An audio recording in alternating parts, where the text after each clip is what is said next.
Good evening and welcome to the May 13th, 2021 City of Roseville Planning Commission meeting. The Planning Commission is meeting via video conference to adhere to Governor Newsom's stay-at-home order. Pursuant to paragraph 3 of Executive Order N-29-20 executed by the Governor of California on March 17, 2020, and as a response to mitigating the spread of coronavirus known as COVID-19, the Planning Commission meeting will allow members of the public to participate and address the Planning Commission during the open session of the meeting. Public comment may be submitted by telephone during the meeting and prior to the close of public comment on an agenda item by calling 916-774-5353. If you call, you may be placed on hold until the attendant can answer. The broadcast is delayed by up to 30 seconds when watching at home. When your call is transferred, you will have 3 minutes for public comment on items not on the agenda and 5 minutes in which to speak to a regular agenda item. Your time will be monitored and you will be informed when you have 1 minute left to conclude your comments. If you're listening to the meeting while calling in, please turn down the volume on the meeting in order to avoid interference. When calling, please do not use the speakerphone option as it may create difficulty for the Planning Commission to hear your comments. I will now call the meeting to order. Lupe, may I please have a roll call? Yes, Commissioner Caparuso. Here. Commissioner Krafka. Here. Commissioner Labrea. Here. Commissioner Martin. Here. Commissioner Pryor. Here. Vice Chair Jensen. Here. And Chair Beshears. Here. Thank you. Now please join me in the Pledge of Allegiance. I pledge allegiance to the flag of the United States of America and to the republic for which it stands, one nation under God, indivisible, with liberty and justice for all. Lupe, may we have staff introductions? Yes, good evening, Commissioners. Lupe Nelson, Recording Secretary. Good evening, Commissioners. Michelle Scheidenberger, Assistant City Attorney. Good evening, Chair Beshears and Commissioners, Planning Manager. Good evening, Chair Beshears and Commissioners. Derek Ogden, Senior Planner. Good evening, Chair and Commissioners. Sean Morales, Assistant Planner. Good evening, Commissioners. Matt Todd, Principal Engineer. I think that's everyone. Next on our agenda is public comments. Public comments is a time for anyone who would like to address the Commission on an item not on tonight's agenda. Public comment may be given by calling 916-774-5353. When addressing the Commission, please state your name for the record and limit your comments to 3 minutes. Craig, is there anyone who would like to address the Commission on an item not on tonight's agenda?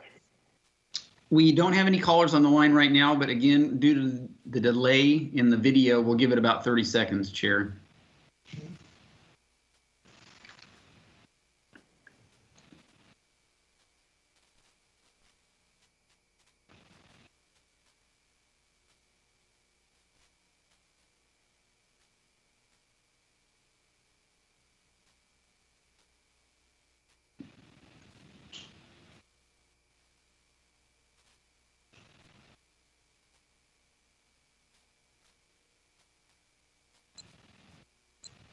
Chair, we have no public comments for items not on the agenda.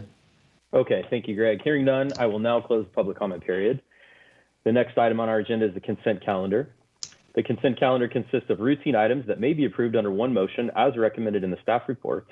However, each item may be considered separately upon a request by the audience, the Planning Commission, or staff. To request that a consent item be considered separately, the public may call us at 916-774-5353. Tonight's consent calendar consists of one item, item 5.1, minutes from the April 8th, 2021 Planning Commission meeting. Craig, is there anyone from the public who would like to pull an item from the consent calendar for discussion? We have no calls for the consent calendar, but again, we'll give it another 30 seconds or so. Okay, sounds good. Chair, while we're waiting, we've had a few phone calls. Well, I guess that's not going to help. People have called in asking how to tune into the hearing. So if I announce that, they're not tuned in, so it doesn't matter. Sorry, I thought maybe I'd help out. We're taking care of it by helping folks get to our YouTube channel or the city's website. Okay. It's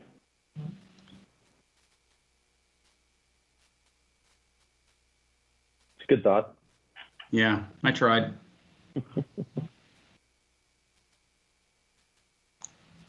That's about 35 seconds for the consent calendar, so we have no callers for the consent item. Okay, thank you, Greg. Would any of my fellow commissioners like to pull an item from the consent calendar for discussion? I'm hearing none. May I have a motion to approve the consent calendar as listed? Motion to approve. Make a motion to approve. I will take Commissioner Pryor has made a motion and Commissioner Martin has seconded the motion. Lupe, may we have a roll call, please? Yes, Commissioner Krafka, Yes. Commissioner Pryor, Yes. Vice Chair Jensen, Yes. Commissioner Martin, Yes. Commissioner Caparuso, Yes. Commissioner La Brea, Yes. and Chair Rushiers. Yes, the motion is approved. Next on our agenda is requests and presentations. Before we begin, I want to review the meeting procedures. First, we will hear the staff presentation. Then I will take questions from the commission. I will then open the public hearing and the applicant will make a presentation. I will then open the public comment and the public will have an opportunity to speak. I will then close public comment. The applicant will be given an opportunity to provide a rebuttal. I will then close the public hearing and the commission may ask questions of staff. Finally, the commission will consider this item and make a decision based on the information provided in the report from staff and the testimony presented during tonight's hearing. As a reminder, public comment may be given by calling 916-774-5353. If you call, you may be placed on hold until staff can answer. When addressing the commission, please state your name for the record and limit your comments to 5 minutes. First item on our agenda, item 6.1, is a request to adopt the Atkinson self-storage negative declaration, recommend the City Council approve the rezone, approve the conditional use permit and design review permit for 102 Atkinson Street. For the record, file number PL20-0010. Sean, may we please have your presentation? Yes, you may. And I'll wait for the presentation to come up.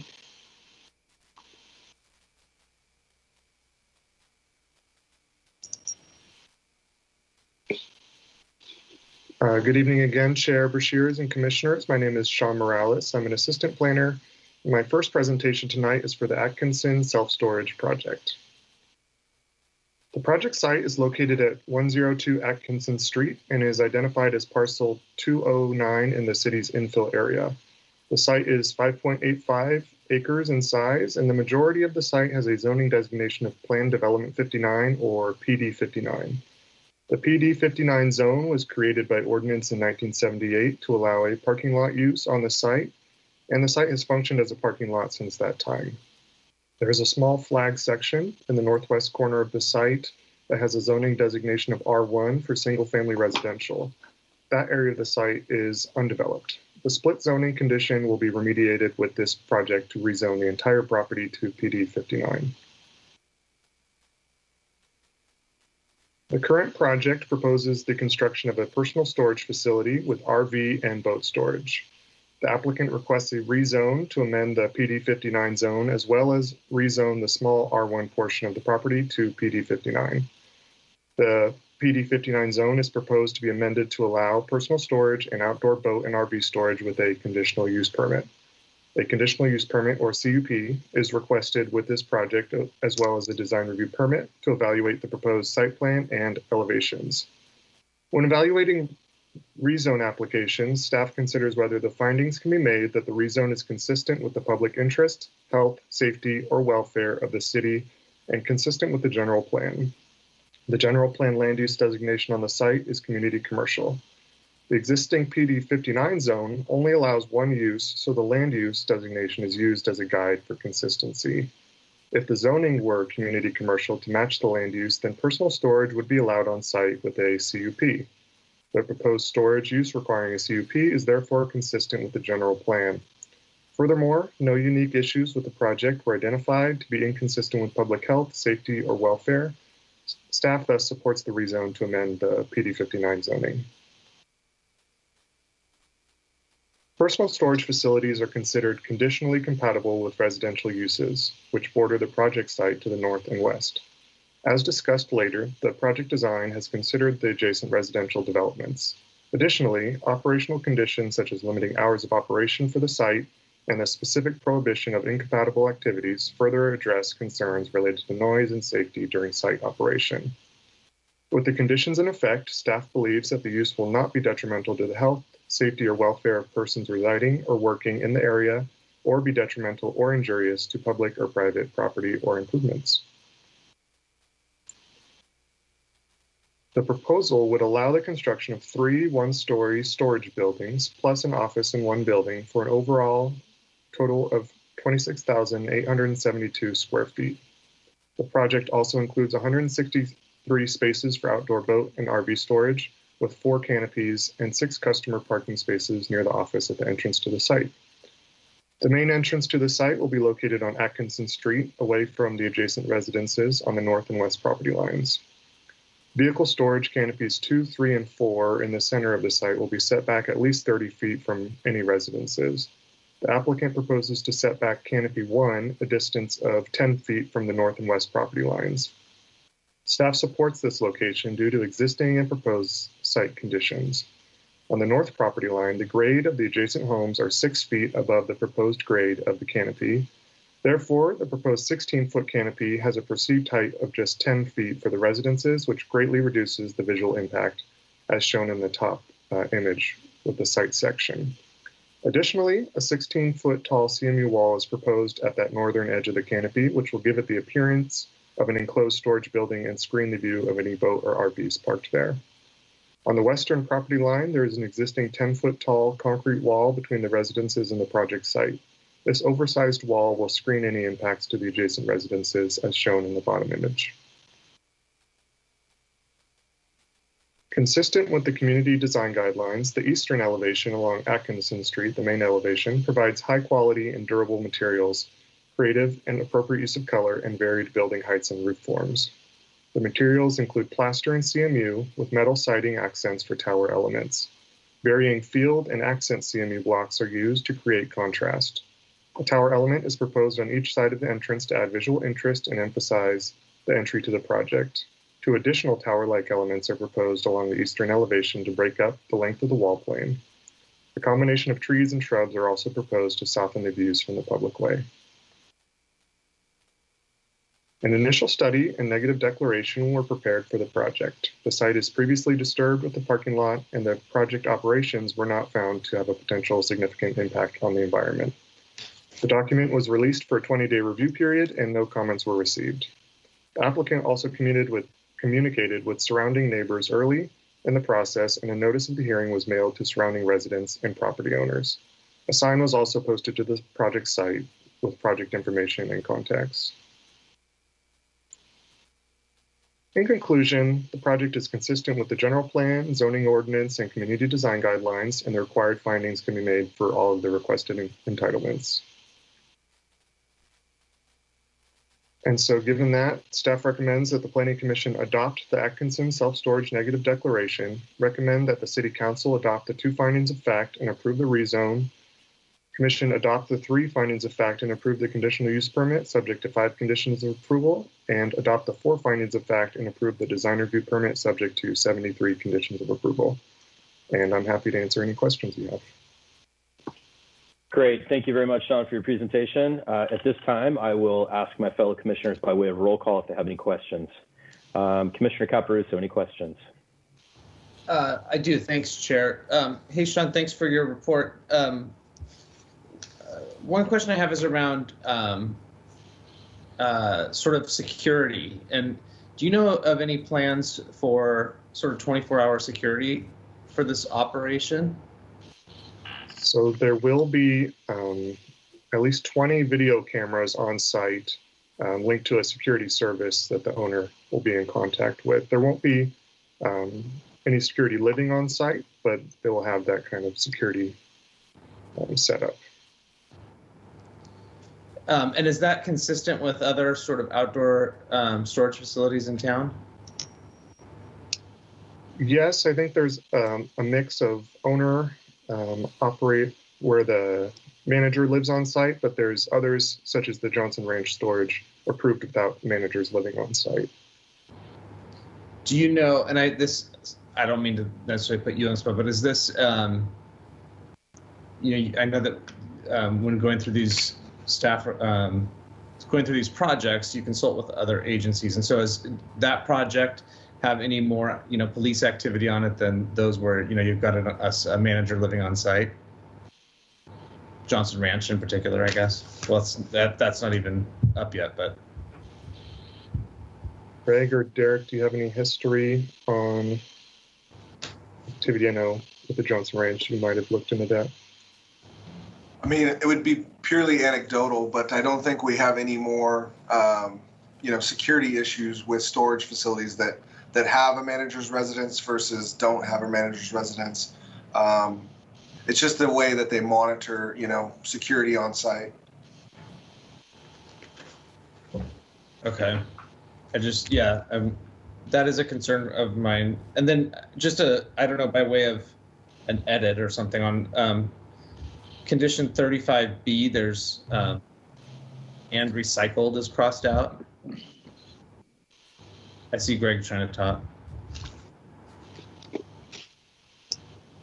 I'd have to pull up the condition 1 second. Do you see what that's in reference to, and recycled? Yeah, that should be stricken out. So there isn't recycled water in the location of the project. So it's just water and sewer mains. Okay. The condition's speaking to. Okay. Just double checking that. Thank you. No more questions. Okay, thank you, Commissioner Capruso. Commissioner Kraft, any questions? I had a quick question, and I apologize if I missed this, but I didn't see it. None of the plans that I can see show what is going to be used in that area that's currently zoned residential, the R1. None of the site plans show any landscaping. Is it just, it looks like right now it's just it's unused space. Is that the intention? Is just going to be kind of leftover space that they're not planning to use for anything? Yes, it's currently undeveloped and it's going to remain in the same condition, though there is a condition on the project that the owner maintain a clean area so that it doesn't become an area for trash. But it's not wanted by the adjacent homeowners, and it's not incorporated into the project, so it's just kind of remaining as is, but being incorporated via the zoning to that property that it's part of.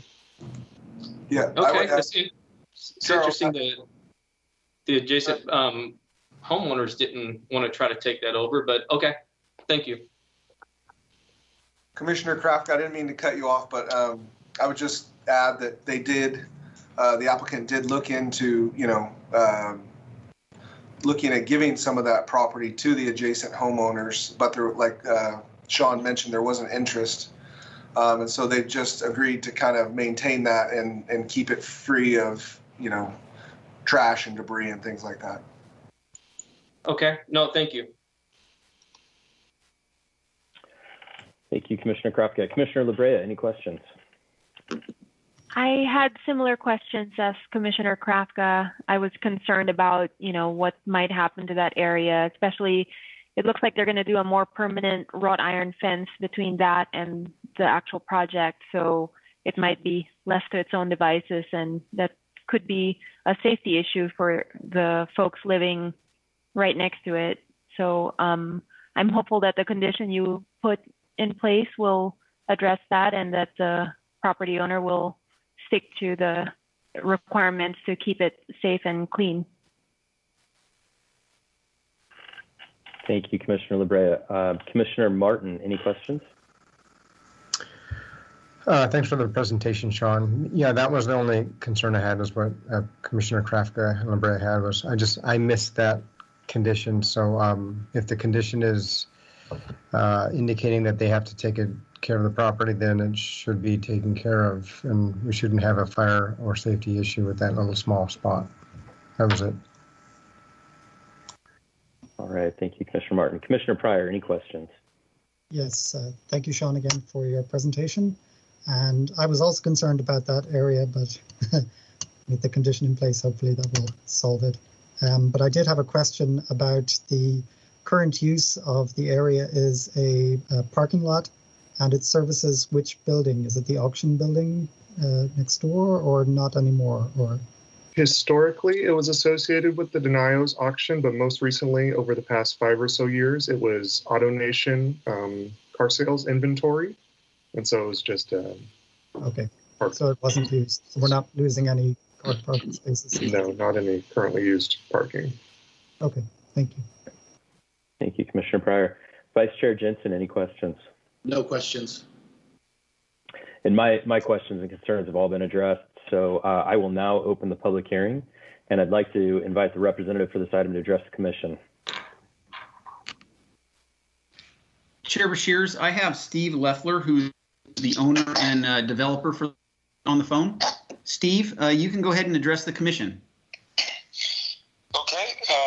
First off, I want to say thank you to Sean for great work on this, and Greg and their team for all their hard work. They did a great job, and thank you to the Planning Commission for being here on Thursday night. Yeah, this project is going to be a substantial upgrade to the area. I personally did 3 different walks through the neighborhood, talked to the neighbors. They all were welcoming the change because the autos parked there. Sometimes they hit their button and the horns ring, and it was a bit of an issue. They were really looking forward to this upgrade to the neighborhood, and they were all very positive. I didn't have anybody that complained about it. And also, with regard to security, this is going to be a very highly secure facility. We hired David Stark. He had actually was working on different plans at the time that we hired him.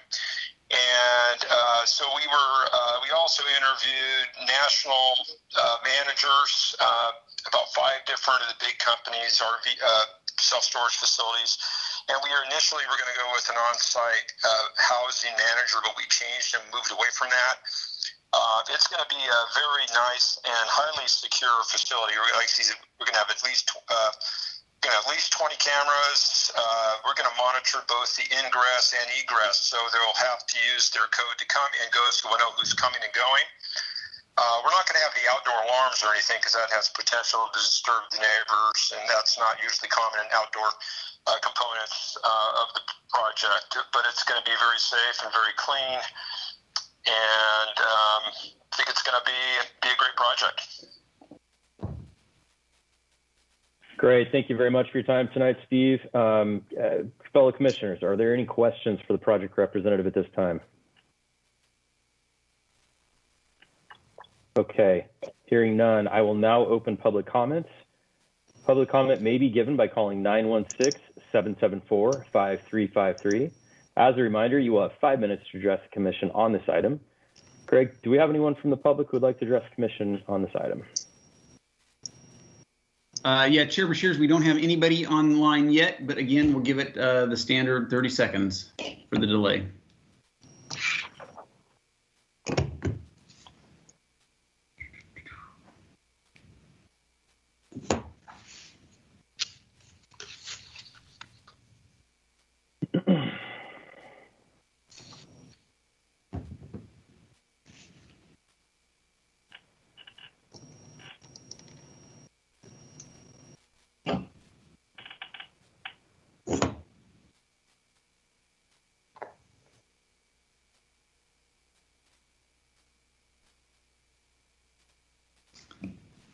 Chair, that's time, and we don't have any calls for this item.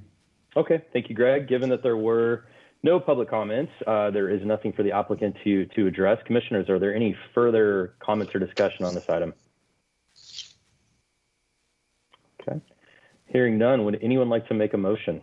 Yes, I would like to make a motion to A, adopt the Atkinson self-storage negative declaration, B, recommend the City Council adopt the 2 findings of fact and approve the rezone, C, adopt the 3 findings of fact and approve the conditional use permit subject to 5 conditions of approval, D, adopt the 4 findings of fact and approve the design review permit subject to 73 conditions of approval for item 6.1, rezone conditional use permit, design review permit at 102 Atkinson Street, infill parcel 209, Atkinson self-storage, and that's PL 20-0010. Caparuso, second. Commissioner Pryor has made the motion and Commissioner Caparuso has seconded the motion. Lupe, may we please have a roll call? Yes. Vice Chair Jensen, Yes. Commissioner Krafka, Yes. Commissioner Labrea, Yes.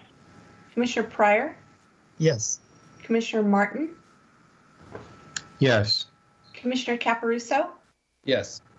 and Chair Brashears. Yes. The motion is approved, and there is a 10-day appeal period for the conditional use permit and design review permit. Next on our agenda is item 6.2. Item 6.2 is a request for a design review permit for 2150 Prairie Town Way. For the record, file number PL20-0258. Sean, may we please have your presentation? Yes, you may. Good evening again and again, commissioners. My name is Sean Morales once again, and I'm an assistant planner. And now I'm here to present to you the Fitiment Bungalows project. The project site is located on parcels F25 and F26 of the West Roseville specific plan on either side of the future Prairie Town Way, south of the intersection with Fitiment Road. The project is bounded on the north by undeveloped community commercial parcels, on the east and west by low-density residential subdivisions, and on the south by R.G. Phillips Park. The subject parcels are designated high-density residential with a density of 25 units per acre and are zoned R3 for multifamily housing. The project before the Commission tonight is a request for a design review permit for construction of 189 rental dwelling units on the two parcels. The project also includes site amenities such as a playground, swimming pool, wading pool, fitness building, and clubhouse, as well as pedestrian pathways, landscaping, and parking. This slide provides some context into the scope of the proposed project and what decision is before the Planning Commission this evening. The West Roseville specific plan was adopted in 2004, including a blend of residential, service, employment, open space, and public uses. A land use plan was adopted at that time, identifying which parcels will be planned for what type of uses, including low, medium, and high-density residential parcels. Parcels F25 and F26 were identified as high-density residential parcels at this time, as shown on the detail from the West Roseville land use map. As is typical with new development areas of the city, a development agreement was signed with the landowners of the West Roseville specific plan. The development agreement is a contract between the city and landowner that ensures the landowner will build various improvements to the land and pay various impact fees, as well as ensures that the city will regulate the land under the codes in place at the time of contract. Some of the vested rights for landowners include the land uses that were decided, the unit allocation, number of units per parcel, as well as various development standards like height, parking, and setbacks and other things like that. Given that the land use and zoning of the site principally permit a 277 unit housing complex, at the density of 25 units per acre, a design review permit to review the site plan and building elevations is the only entitlement required for the 189-unit multifamily Fitiment Bungalows project. The review for a design review permit is limited to meeting the 4 findings listed related to site plan and building elevation features. Additionally, state legislation, SB 330, enacted in 2019, further constricts the capability to deny or reduce the size of this type of housing project. One of the provisions of the law is to require the Commission to adopt written findings for denial of a housing development based on a preponderance of evidence that the project would have a specific adverse impact based on objective standards or policies. Staff is not able to provide the Commission with evidence to make those findings for denial of the project or a reduction in the number of units. The project includes 141 residential buildings across the two parcels separated by Prairie Town Way, which is under construction. The entrance and exit to each parcel will be on Prairie Town Way, which is being constructed north to the signalized intersection with Fitiment Road. This will provide direct access to the site from Fitiment for future residents. Emergency vehicle access will be located on Autumn Leaves and Rustler on the outer edges of the project. The project is designed generally in clusters or pods of 3 buildings with 4 unit types in each pod. Plans 3 and 4 are 2-story detached units. There are a total of 93 of the 2-story buildings in the project, and plans 1 and 2 are located together in a 3-story building with garages at the ground level. There are a total of 48 of the 3-story buildings. The buildings in each pod are oriented as shown in the pod detail. There's a central courtyard and private yard space between the multi-unit and single-unit buildings.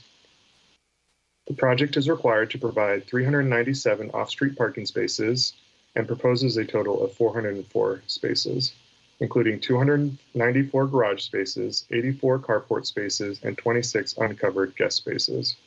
In addition to the 404 spaces provided on-site, there will be approximately 90 on-street parking spaces directly adjacent to the project, including 40 spaces on the future Prairie Town Way, and at least 25 spaces each on Autumn Leaves and Rustler on the project side of the street. In addition to the residential buildings, the interior of the project includes site amenities such as a playground, which includes swings, a playhouse, and a rope spinner, a swimming pool, wading pool, fitness building, and clubhouse, as well as pedestrian pathways and landscaping.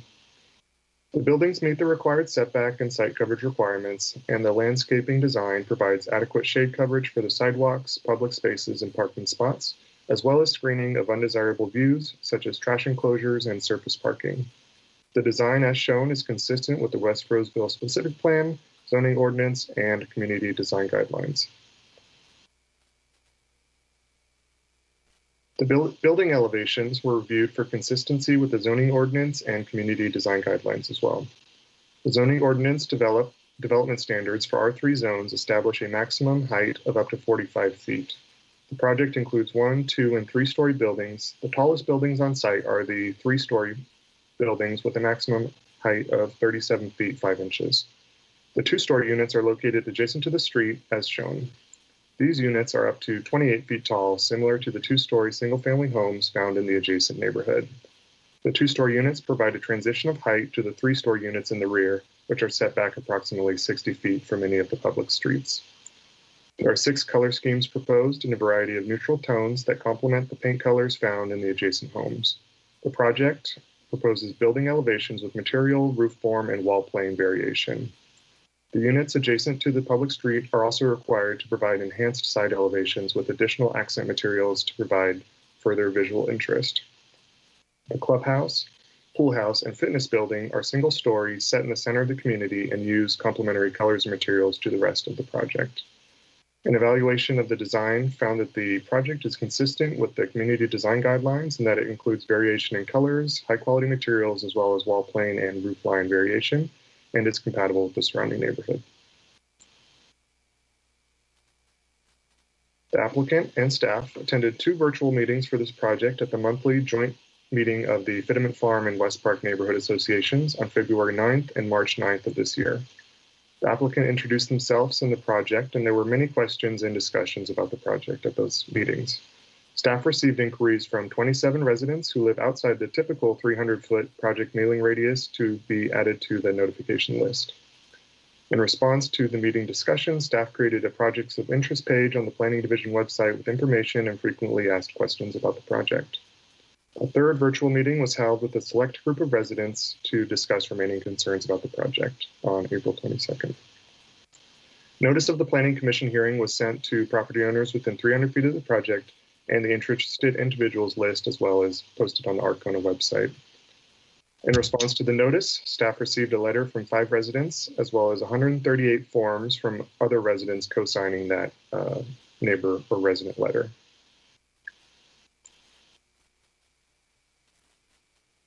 The resident letter touched on items that staff and residents have discussed throughout the process. They are outlined here. The residents do not believe the project aesthetics are compatible with the existing neighborhood, though as discussed, the project's 2-story height along the street, neutral colors, stucco materials, and shared architectural features as shown in this image are compatible with the existing single-family homes. The project exceeds the minimum parking standards, and the proposed 189 dwelling units represent a 30% decrease in expected traffic from the city's traffic model, which assumes the site's full build-out of 277 units. The engineering division has reviewed the project during the entitlement process and confirmed that there is adequate capacity for the project. The letter also raised concerns about safety in the area. Public Works is conducting studies to examine possible safety concerns related to necessary crosswalks to the R.G. Phillips Park and speeding or cut-through traffic in the area. However, these concerns are not affected by the site plan design or elevation design evaluated for this project. The letter requested a fence around the project for controlled access. Our community design guidelines do not require fencing around multifamily housing. Guideline MF9 indicates a project should provide fencing as appropriate between adjacent land uses. The proposed project is not adjacent to single-family homes as it is located across a public residential roadway. Fencing is appropriate when multifamily projects share a property line with single-family lots. Fencing around the proposed project would have the effect of providing a barrier to connectivity and access to surrounding public streets and amenities. The project is designed with forward-facing front doors that engage the community, which is encouraged by the community design guidelines. Perimeter fencing is not required and would not be appropriate with this project. As a proposed multifamily project is a principally permitted use and may be developed by right, the scope of the Planning Commission's review is limited to design. The project evaluation found that the design is consistent with the general plan, West Roseville specific plan, zoning ordinance, and community design guidelines, and the findings for the design review permit can be made. Therefore, staff recommends that the Planning Commission adopt the 4 findings of fact and approve the design review permit subject to the listed 78 conditions of approval, and I'm happy to answer any questions. Great. Thank you very much, Sean, for your presentation. And at this time, I will now ask my fellow commissioners if they have any questions by way of roll call. Commissioner Pryor, any questions? Thank you for your presentation, Sean, and no questions at this time. Thank you. Commissioner Labrea, any questions? No questions. Thank you. Commissioner Martin, any questions? Sean, thanks for the presentation. I was wondering if we could touch a little bit on the parking issues of the item. Or do we want to address that maybe a little bit later? I don't know what would be best. Concern I have is, parking on the streets, the 2-sided streets adjacent to the single-family residential with respect to quantity of parking stalls and the layouts of the units 1, 2, 3, and 4. The 3 and 4 plans being the one facing, the 2 stories facing the streets. And then if you could maybe describe who has the parking stalls inside the adjacent 3-story units behind there's 6 stalls in the parkings, who has those, whether it's 1, 2, 3, or 4, and then who has the covered exterior stalls that are at adjacent locations. Does that make sense? Yes, so those 2 detached units, plans 3 and 4, do have 2 designated parking spaces each in the garages located behind the units. And then one of the units as well has 2 spaces in the garage. And then the smallest of the 4 units has the 2 carport spaces located around the project. Was that the question? So it makes sense that the 2 units that are facing the streets, even though they face the streets, they have the parking in the garages. So more than likely they would still park in the garage and then leave the garage to go to their suite. But they possibly could have friends that might come over that park on the streets, or neighbors that are adjoining. But more than likely, having the stalls inside their garage, they would probably park inside the unit and then inside their garage and then walk to their unit, which would make sense, at least to me anyway. Yes, given that they have those 2 designated spaces, they would, I would imagine, be using those. In addition, we have a condition on the project that requires that the garages be kept clear of storage and used for parking. And so that will further encourage them to use those for their parking spaces rather than parking on the street and using the garage for storage. And that condition is enforceable by code enforcement, and we've done that type of enforcement in the past. Thanks for adding that comment in there. Yeah, I appreciate it. And that was also discussed with some of the meetings you had with the residences prior. So that condition was added because of some of the concerns from the adjacent residents, I believe, correct? Yes, that's a somewhat typical condition, but it's not a standard condition, and so we added that based on the discussion. Okay, great. Thanks for the additional explanation about the parking. I know that's a tight issue, and I appreciate the extra input. Yeah, thanks for the question. Commissioner Martin, I would also add that the applicant will have an on-site property manager, and they have a parking plan in place to kind of manage some of these issues as well. So we can hear more from the applicant on that as they speak on this item. Thanks, Jared. Sure. Thank you, Commissioner Martin. Commissioner Krafka, any questions? No questions. Thank you. Commissioner Caparuso, any questions? One. Yeah, thanks. I have the same sort of question around the parking, but Sean, can you talk a little bit about some of the response to the community concerns as it related to, I know that there was some discussion around the park and the play structure and some of the interior kind of amenities and sort of the relationship between working with the community and the applicant, and really kind of explain kind of how all that process went. That would be helpful to me. Yeah, I think I can begin to answer that at least. So we did have those 2 or 3 community meetings, and one of the concerns we did hear quite a bit was concerns about impacts on the park. It's a neighborhood park, so it's not a big citywide park, and neighbors had concerns that it would be over impacted by adding all these residences nearby. And so we did push for additional play structure equipment on the site in order to provide that amenity within the site as well as being available across the street at the park. Was there other aspects? Sean, if I could just elaborate on that a little bit more too. I think, you know, the applicant's done what they feel is a good job in providing some active play areas, including, you know, 2 pool areas. There's a small children's wading pool on one side of the property as well. They have a clubhouse feature, I think, where they'll have some activities and things for residents. And then they also have, you know, more passive areas. But as Sean mentioned, they also have a tot lot, kind of a swing area and that kind of a thing for residents of the complex. Which is also sort of in excess of the, you know, park that's adjacent. Right. So there would be on-site amenities that are not within the city's park site. Right. Okay. Which is typical of a multifamily project. You know, we usually require barbecue areas, tot lots, those kind of things, community gardens on, you know, apartment type of projects. Thank you. Thank you, Commissioner Caparuso. Vice Chair Jensen, any questions? No questions at this time. Thank you. Okay. I just had one question, Sean. The Prairie Town Road, the parking capacity that would fit on Prairie Town Road, should that be a spillover? So that will be all new on-street parking, and as that's currently under construction. And given the lineal foot and the areas for on-street parking, there's about 20 spaces on either side adjacent to the complex. So that's about 40 spaces on Prairie Town Way that will be created. Okay. Thank you again for your presentation, Sean. And at this time, I will now open the public hearing, and I'd like to invite the project representative for this item to address the commission.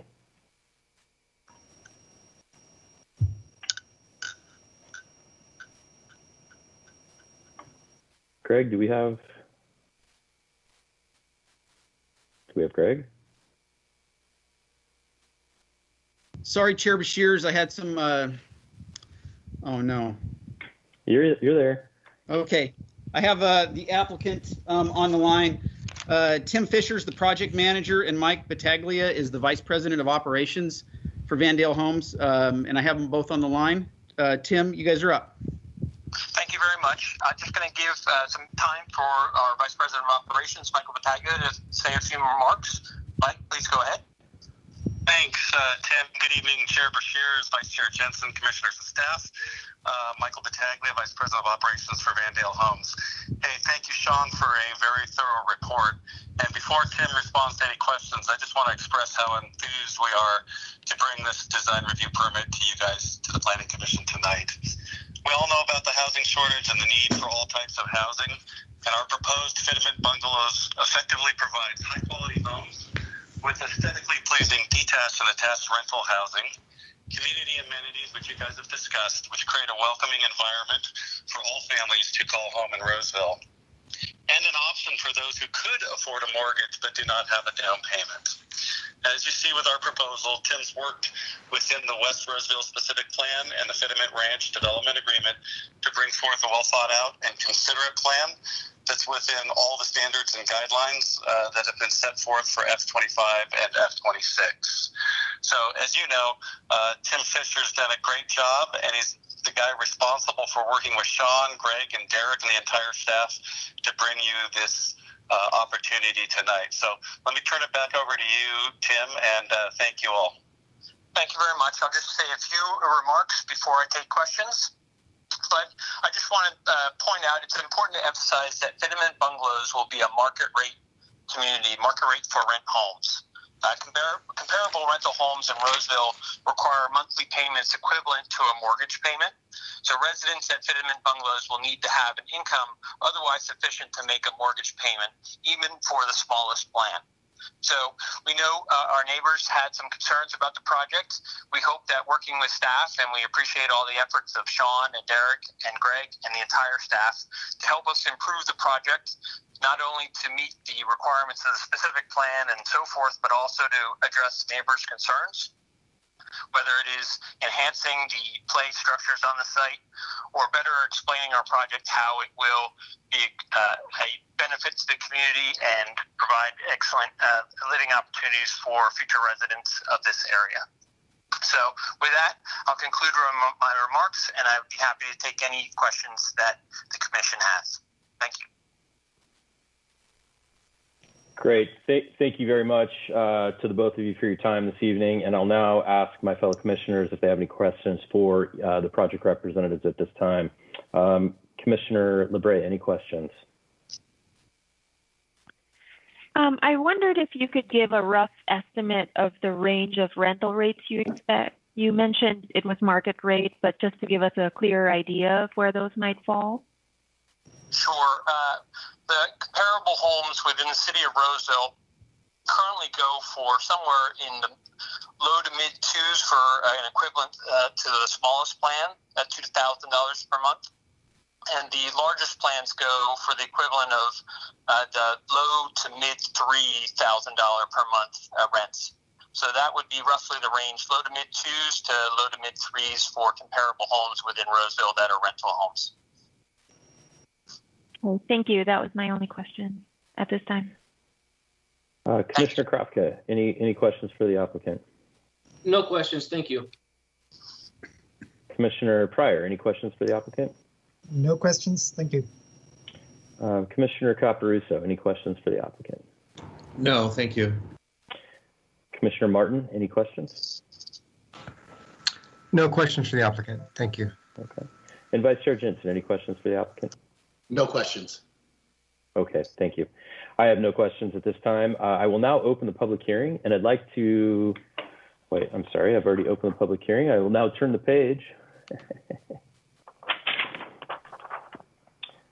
I will now open public comment. Public comment, as a reminder, may be given by calling 916-774-5353. And as a reminder, you will have 5 minutes to address the commission on this item, although we're going to make slight modifications. Staff, Greg, are you ready to invite public comment at this time? Yes, we do have several callers online, Chair Beshears, and we do have, you know that we have a letter submitted by 3 residents, and then quite a few other letters that were had signed on, agreed to the main comments. 2 of the authors of that letter would like to ask the commission's indulgence and each speak for roughly 8 minutes apiece. And while the third author is going to let the first 2 speak for him. So we have Luinda Lacey and Mike Teskey, who would each like to speak first. Luinda's going to start, followed by Mike, and then we'll open it up for the rest of the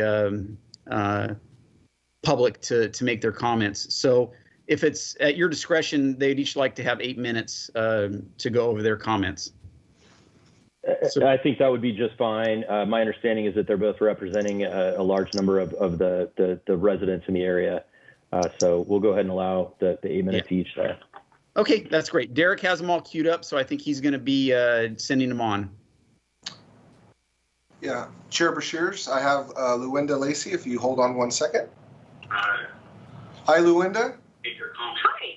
Hi, this is Derek Ogden. You are on with the Roseville Planning Commission, so go ahead with your comments, please. All right. Good evening, Commissioners. My name is Luwinda Lacey. As you are aware, we, the Teskies, and Mr. McPeak submitted a detailed letter with several exhibits outlining our concerns regarding this project. 138 people submitted letters signing on to that letter, identifying arguments and agreements, identifying additional concerns, and adding their own comments. This project is unique in that it is being placed in the middle of an existing neighborhood, surrounded by single-family homes, at the dome above a neighborhood park, and directly across from several driveways. The only thing separating the multifamily project from the single-family homes are streets. Unlike the majority of other multifamily projects around the city, this project will not have controlled access with fencing or some other type of enclosure around the perimeter. Thus, the unique nature and location of this project makes it critical that the project be harmonious with the existing neighborhood. One of the findings required under the municipal code is that the project design as approved be harmonious with other developments and buildings in the vicinity, and be consistent with the applicable goals, policies, and objectives in the general and specific plans and the community design guidelines. Broken down, this finding thus has two parts.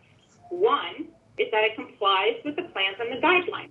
The other is that it be harmonious with the neighborhood. We contend this project is not harmonious with the neighborhood and is in fact inconsistent with the guidelines goals that the multifamily residential project, 1, foster project designs that create and enhance a sense of community and neighborhood, 2, create a neighborhood of superior architectural and visual interest, and 3, consider and respond to the relationship and context of adjacent properties. To be clear, we are asking you to exercise your discretion and deny the application because the facts show the project does not meet the municipal code requirements for approval, and the public participation process failed to provide the transparency necessary to adequately inform the public regarding this project. As to the issue of transparency and public participation, as noted in our letter, the on-site parking compliance was inaccurately represented to the community at both the February and March meetings, and the wrong plans were uploaded on the city's website when the second community meeting was held. Further, the people on the list of interested individuals were not notified when the third submittals were added to the city's website. This does not comport with transparency, and it did not allow for meaningful public participation by all interested and affected constituents. As to Mr. Morales' May 7th letter, first, we did not mischaracterize the discretionary action before the commission as stated in the letter. Indeed, we identified the specific municipal code criteria and portions of the guidelines pertinent to the discretionary decision and explained why the project does not meet those requirements. Further, we are not asking the commission to reduce the number of dwelling units or to alter the scope of the project. As the letter asserts, we are asking the commission to consider the objective facts provided in and attached to our letter and find that the project as currently designed does not meet the requirements for approval. Second, as to the height of the project, again, a 2-story building would also meet the maximum height requirement. More importantly, however, the zoning requirement does not override the discretionary finding that you must make that the project is harmonious with the existing neighborhood. We are not asking you to quote from the letter, limit a development below the maximum height standard requirement in the zoning ordinance. Third, as to the color, the white color on the plan submittal does in fact look bright white. If you compare the building in Exhibit B to the letter with our neighborhood in Exhibit A, we fail to see how the white color is harmonious with the existing neighborhood. Fourth, as to the theme, While a handful of homes in our neighborhood may resemble a farmhouse style, the vast majority of our homes do not. The homes in our neighborhood are varied and incorporate many architectural elements. We submitted photos with our letter to give you an opportunity to objectively consider the project in the context of our neighborhood. Fifth, as to parking and traffic, again, this is not an issue of whether the project meets the city's minimum parking standards or whether the anticipated traffic meets a traffic model. What we are saying is that the project as presently designed and based on real-world conditions, as shown, for example, in Exhibit E to our letter, will not result in a safe and harmonious development. Also, the Commission's denial of the application would not impose requirements or conditions on Vandale regarding parking. The Commission would simply deny the application. Sixth, as to the safety concerns, the letter identifies Campus Oaks Apartments as an example of a multifamily development interfacing with nearby single-family homes, but notes the land uses are in fact separated by a 30-foot wide bike pedestrian paseo. There is no such separation here. The land uses are separated by streets only. Thus, we fail to see how Campus Oaks is analogous to this project. It is also important to note that Government Code Section 65589.5 Subdivision J, which Sean noted in the staff report and during his presentation, does not apply if the project fails to meet the objective requirements of the design permit review criteria, such as the compatibility with the neighborhood. Thus, if your denial of this application is based on facts that the project does not meet the municipal code requirements, the government code section simply does not apply. Further, I want to raise a major concern regarding the staff report's conclusion that this project is exempt from CEQA. In an email to me dated April 20th, Mr. Morales stated the street designations for Prairie Town Way is a collector, and Old Coach, Angus, Autumn Leaves, and Rustler are primary residential streets. The specific plan, however, does not identify these streets with those designations. For your reference, Figure 7-1 in the specific plan identifies the major roadway plan denoting arterial roadways, collectors, primary residential streets, and other designations. None of the streets in our neighborhood, including Prairie Town Way, was designated as a collector or primary residential street. It appears, based on the roadway summary provided in Table 7-1, that these streets were therefore intended to be and were analyzed as minor residential streets. According to page 7-11 of the specific plan, primary residential streets are used to accommodate higher traffic volumes and where Class 3 bike routes are desired. None of the streets in our neighborhood have bike lanes. It appears the planning department believes that the project's traffic and parking impacts were already considered and anticipated in the specific plan's EIR. But the planning department is viewing the project's traffic and parking impacts through the prism of the streets being designated as collector and primary residential roadways. That is not what was anticipated in the specific plan, nor were these streets analyzed with the volumes and impacts of collector and primary residential roadways in the EIR.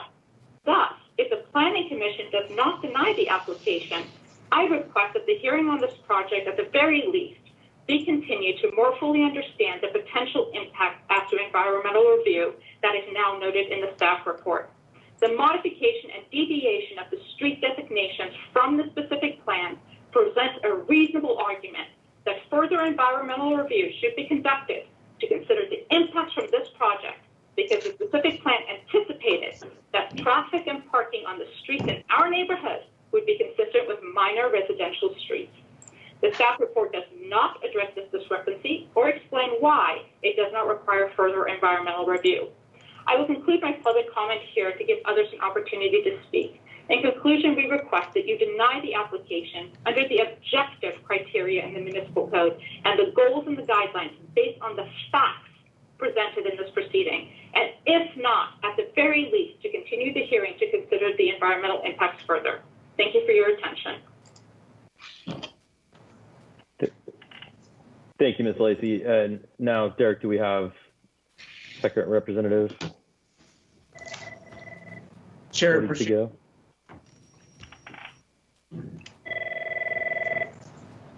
Chair Bashirs, Yes.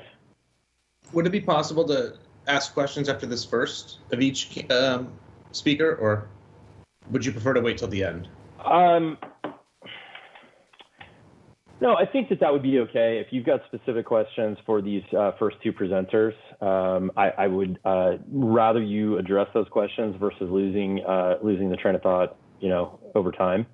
So go ahead, Commissioner Caparuso, if you've got questions for Ms. Lacey. Thank you. I appreciate that. Sorry, Commissioner Caparuso, before you start, I think Ms. Lacey hung up, and so I don't have her on the line right now. But we can try to get her back on the line. We can move on to the next caller, and let's see if we can get her back on while we've got the next caller on. Okay. Derek, are we ready for? I'll have Anna transfer that call now. Okay. And as a reminder, we've allowed 8 minutes for these first two presenters in anticipation that we may have additional callers.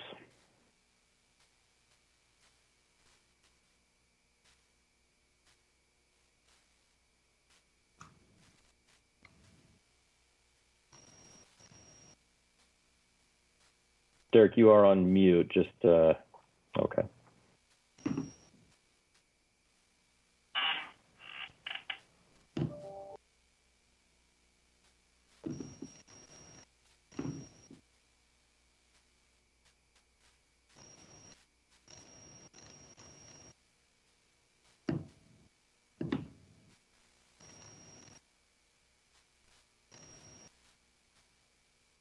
Derek, do we have any indication that Mr. Teskey is prepared?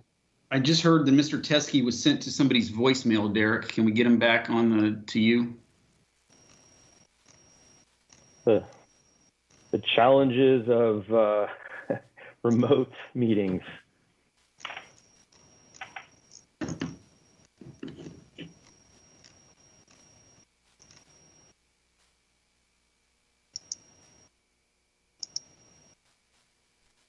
I'll take just a minute here because we have a second to thank Anna and the entire staff. You guys have done an incredible job over this last year plus with having to adjust to remote meetings. So I know it's certainly not easy. I'm not sure we've adjusted. We're all in the same boat.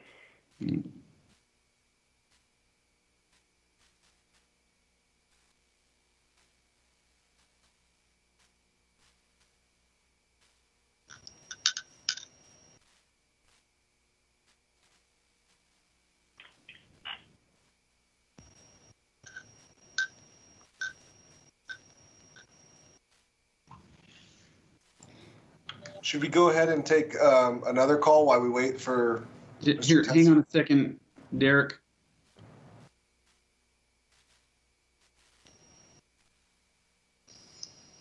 Can you call here? Let me send you Mike's phone number. Okay.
It looks like Derek's got somebody on the line there, so we'll get another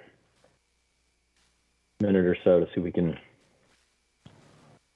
Okay, Chair Bashirs, I'm sorry about that. I do have Mike Teskey on the line. Go ahead, Mike, with your comments for the Planning Commission. Certainly. Hopefully everybody can hear me. Sorry for the technical snafu. I ended up in Derek's voicemail. Good evening, commissioners. My name is Mike Teskey. I live on Angus Road. just a stone's throw from this project. I'm here today to speak to you on this project following Melinda's comments. First item I'd like to talk through is just the lack of architectural variety. As you know, the city multifamily design guidelines have goals to create neighborhoods of superior architectural and visual interest. Also to consider and respond to the relationship and context of the adjacent projects.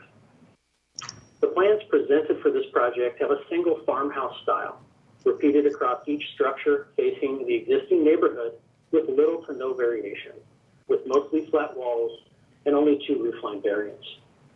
The city planner left out the variation presently existing of the entire neighborhood and selected examples to present that solely supported the builder's choice of styles. They call out 6 color schemes, but these are not architectural variations. Merely painting the same structure a different color does not change the style seen from the street and neighboring single-family homes. The apartment buildings proposed have no variation in their setbacks, as outlined in the multifamily guidelines, where the existing single-family homes do. This project, as presented, has not made any attempts to blend into the existing neighborhood, but has been kept as close to the developer's previously built projects in other cities to make it as cheap as possible to construct. The existing homes incorporate varying roof lines, even between the same floor plans, different setback distances, different facade styles of 4 different variants between both the JMC and Lennar existing homes, consisting of Mission, Craftsman, Farmhouse, French Villa, and Modern Traditional. This proposal also includes 3-story apartment buildings directly across from the front door of existing homeowner driveways and homes. Now, Melinda mentioned this earlier, but while the planning department states the setbacks are sufficient, the reality is the 3-story apartment buildings are only 6 car lengths from the front door of the closest neighboring homes and will tower above them. These apartments place parking lots with lit carports at the center of an existing single-family neighborhood, forcing homeowners to accept a view of parking lots that are unsightly and unscreened.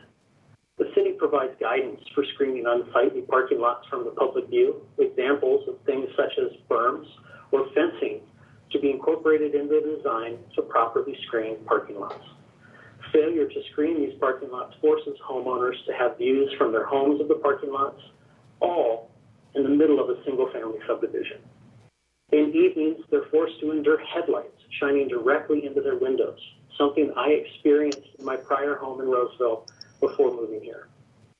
Screening could be as simple as shorter horizontal fencing and gates employing the same horizontal type fencing or decorative fencing across the access drives and parking areas.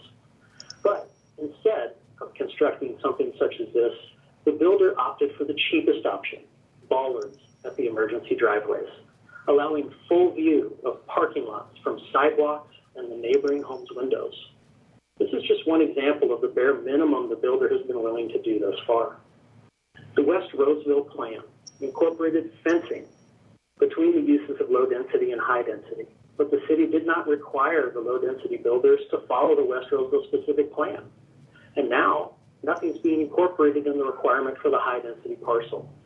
It is clear the intent was to have some sort of division between the property uses. This use division is witnessed in nearly every high density project in the city. The use of fencing or collector or larger arterial roadways to define the different uses is very common. Citywide design documents suggest projects should have appropriate fencing between the land uses. Fencing and certain screening are also ways to help prevent overflow parking from becoming normal parking on the streets and to hide unsightly parking lots, which are in the majority of HDR projects that we see here in Roseville. An HDR apartment project like this one, the one being proposed, has not been built directly at the center of a low-density single-family neighborhood and directly at the end of homeowner driveways and front doors. This project is very unique. I'd also like to just expand a little bit on Melinda's comments concerning parking.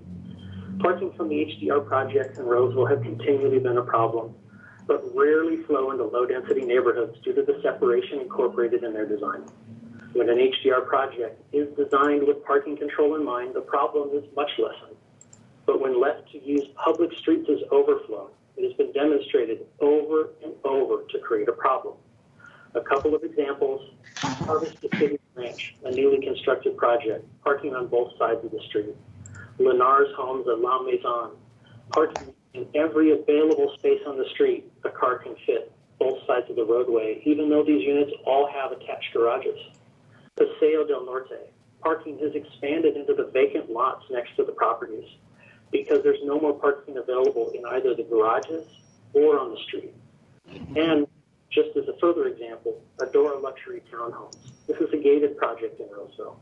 There's cars parking outside the complex, even though these units all also have attached garages. Parking for these projects has a history of being insufficient and impacting the streets and areas around them, even though they meet the minimum. This project is flowing directly into residential streets where existing homes have front doors and driveways facing the proposed overflow parking. The street demonstrates this will be a problem again, but this time will flow directly into our neighborhood streets. And just to comment next on the park, R.G. Phillips Park opened last year. On any given day, though, when the weather's good, that park is completely full of children playing in the grass and on the play structure. Adding 400 plus people to the neighborhood will completely overwhelm the park as it's currently built, pushing existing families out of their own neighborhood park. When this park was planned, it did not take into account the high-density parcels. It was built based on a budget. I attended multiple of the planning meetings for the park, and the question of size was brought up many times and was met with the city's response continually of, it's just not in the budget. The park was and is insufficient to absorb this many units. It needs strong play areas built within the project to prevent heavy overcrowding. The planning department has been very supportive of the builder in trying to get their plan approved with as few changes as possible. However, they have not considered the project as it relates to the established homes of 6+ years around it. The builders from out of the area and intentionally doing the absolute minimum they believe is needed to build their project. They have made no changes to better integrate with the neighborhood and only complied with the most basic requirements the planning department has placed on them. So, in conclusion, our neighborhood is very concerned, as you have already heard and seen from the letters and callers that I'm sure are lined up behind me to voice any additional opinion. We do not expect or want this property to remain vacant forever, but we do want a project that enhances our neighborhood and builds on the wonderful sense of community that exists right now. What we do not want is a project that creates headaches for existing homeowners, is an eyesore to our neighbors and friends, and stands out like a sore thumb. With the proper design, this project could accomplish its goals and be very harmonious with the existing homes. Because of the current design, the Commission should deny this project as proposed and require its design to better blend in with the existing neighborhood so it grows with the existing community for many years to come. Approving this project as is allows a project that does not resemble the neighborhood and creates an architectural eyesore and jeopardizes the neighborhood's ability to stand the test of time through the negative impacts left for the existing homeowners. We are more than happy to work with the city and the builder toward a complementary project that everyone can be proud of in this neighborhood. We just ask to be able to join the table. I appreciate your time. Thank you all.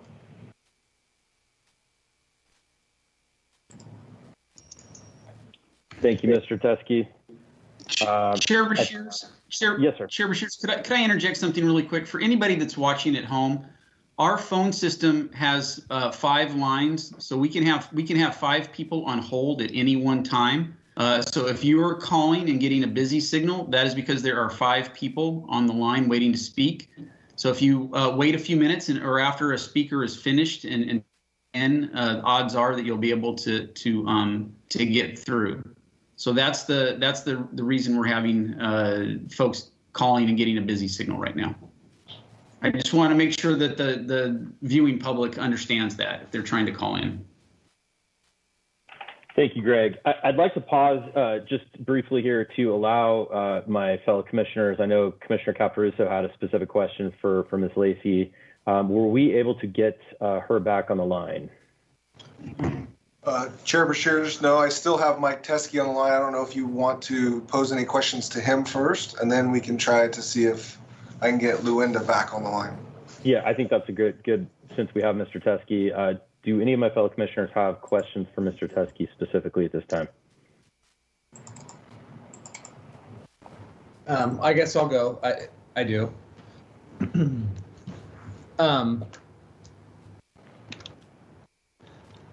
I had the opportunity to speak with both of the first two callers, and these projects arise, and we often get, opposition that's not really.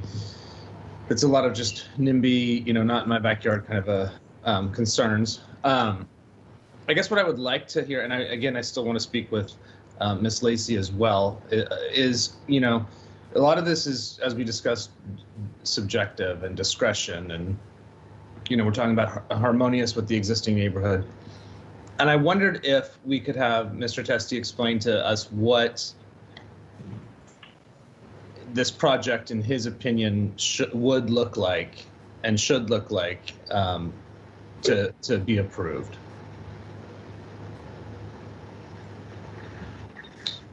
Hi, Mike. Were you able to hear that? Yeah, no, I heard that, certainly. And I think really, some of the biggest things that we're looking at and that concern the neighborhood, obviously parking's a big one based on what we see and what we've seen in other areas, other neighborhoods that have different high density projects. So that certainly has been a concern for the neighborhood. And then also just the variation or the lack thereof within the homes, and not having them really blend in. This project is proposed at the direct center, surrounded 180 degrees by low-density residential homes that have a significant amount of variation. And that really isn't existing in the plans that have been proposed by the builder. They have a single farmhouse style. Well, that meets 1/4 of the homes that exist currently within our neighborhood. And there's far more variation as you go around. And putting these in the center of such a diverse neighborhood in terms of architectural style, these will stand out like a sore thumb. They won't look like they were built as part of the neighborhood. They will look like they were an afterthought. And that certainly, just from a property value, from a look, from an aesthetic standpoint, is very concerning.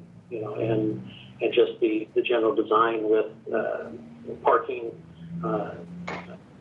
carports, being incorporated into the design, and the lack of screening. If you look through the plans, I've seen several revisions of the plans, and the most latest plans contained the emergency access driveways at the carports that were merely screened by bollards. And, a bollard is just a small 4-inch pole sticking out of the ground, which obviously offers zero screening of a parking lot, zero filtering of any headlights from people pulling in or exiting the parking lots. And those shine directly into neighboring homes' windows. And so outside of the, concerns with zoning and, or in terms of, density,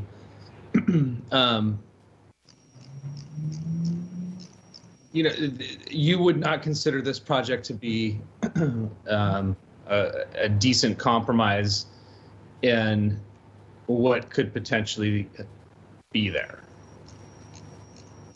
I don't say that I would say it's a decent compromise. I would say it's really close. I believe in talking with our neighbors, we believe the project is not a bad project.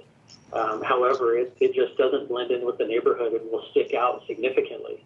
And that's where a lot of the big concerns are. Obviously, parking, you've heard us mention that many times. You've seen it in all our letters.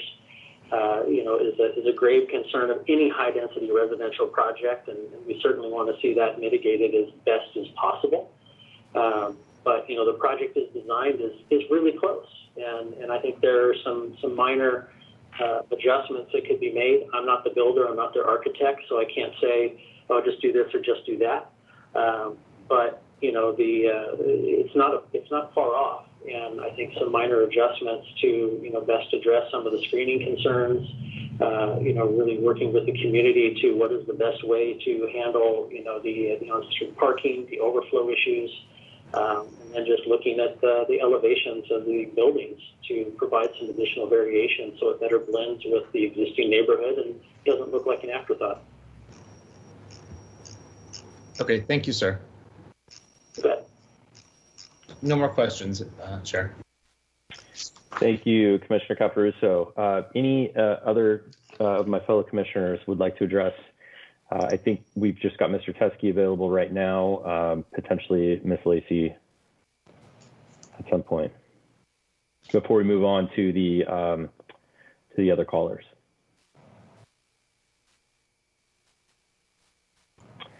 Okay, Greg, are we shifting back to you for the additional callers?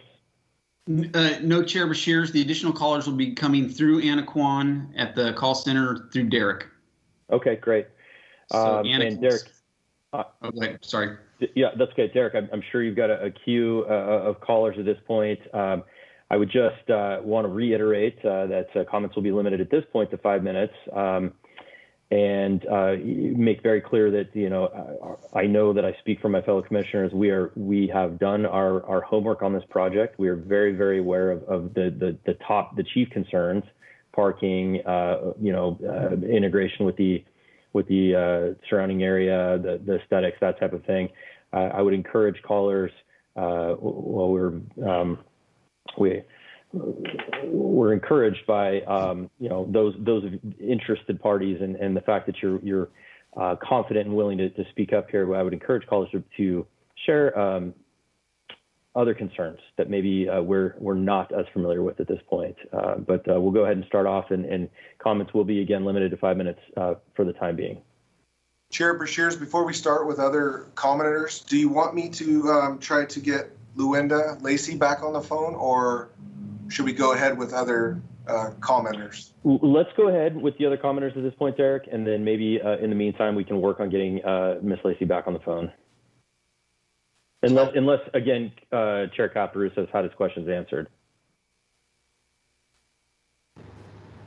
No, not Chair, but sorry, you were Chair at one point. No, I'd like to speak with her, but let's go forward with public comment. Thank you. Okay, great. I want to make sure you get your questions answered. So yes, let's move forward with the additional callers, Derek.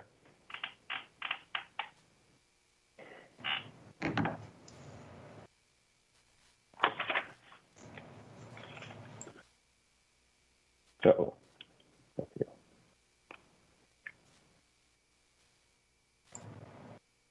Just 1 second, Chair Bashirs.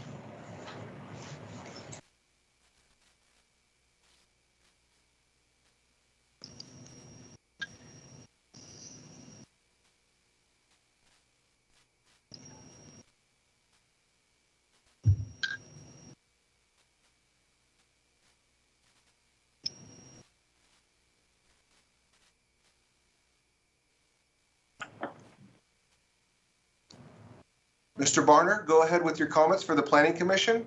Yeah, this is Mark Barner. I live in Lasso Court, and my main concern too is because of the density of the apartments there.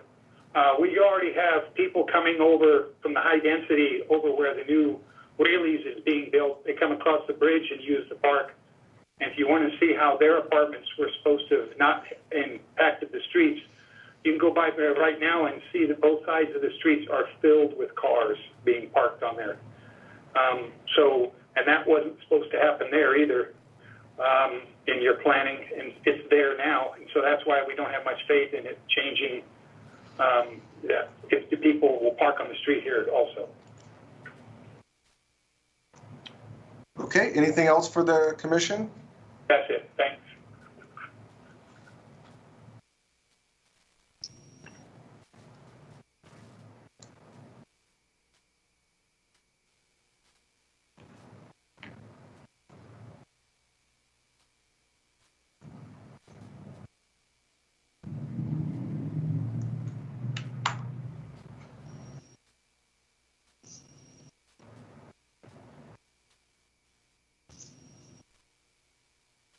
Derek, in between, are we waiting for the phone to ring, or? Oh, there it is. Hi, good evening. You're on with the Roseville Planning Commission. Can you please state your name and address for the record? Good evening, Chair and Commissioners. My name is Trevor McPeak. I live off of Oak Trail Way. I want to thank you guys for your time this evening. I do have concerns because I live so close to this project. I am directly connected to this project, and I do agree with the comments by Luinda, Mike, and my fellow neighbors. I personally request that the Commission require the builder work to improve the existing plan to be more cohesive with the surrounding pre-established community. The way this project is currently presented and designed poses numerous problems as outlined in our letters that greatly concern myself and my neighbors. Specifically, I strongly feel it would be appropriate for the Planning Commission to impose a conditional requirement to operate in which the developer must provide a plan as well as enforce how garages are used. From my personal experience, while anecdotal, garages in a high-density residential project are rarely used for their intended purposes. While I understand the applicant has stated that a property manager has the ability to enforce how garages are used, in a real-world scenario that rarely goes as intended. If Vandale is using garages to satisfy Roseville's minimum parking guidelines, and they are minimum, in my opinion, it would make sense they are regulated as such and required by the Planning Commission for permit approval. Also want to add on to Mike's comments about the architectural design, and I know this is not the standard for our neighborhood. Oak Trail Way, I live on a street where there is only one-story homes. There is not a single two-story home on our street. We are directly across the street from what is proposed to be 2- and 3-story homes that literally will tower over our home. So no, it is not harmonious. Commissioner Caruso, I know you kind of asked, in a perfect world, what would that look like? To me, ideally, it would be 1- and 2-story project that does actually match the pre-established community. And those are all of my comments. Thank you. Thank you, Mr. McPeak.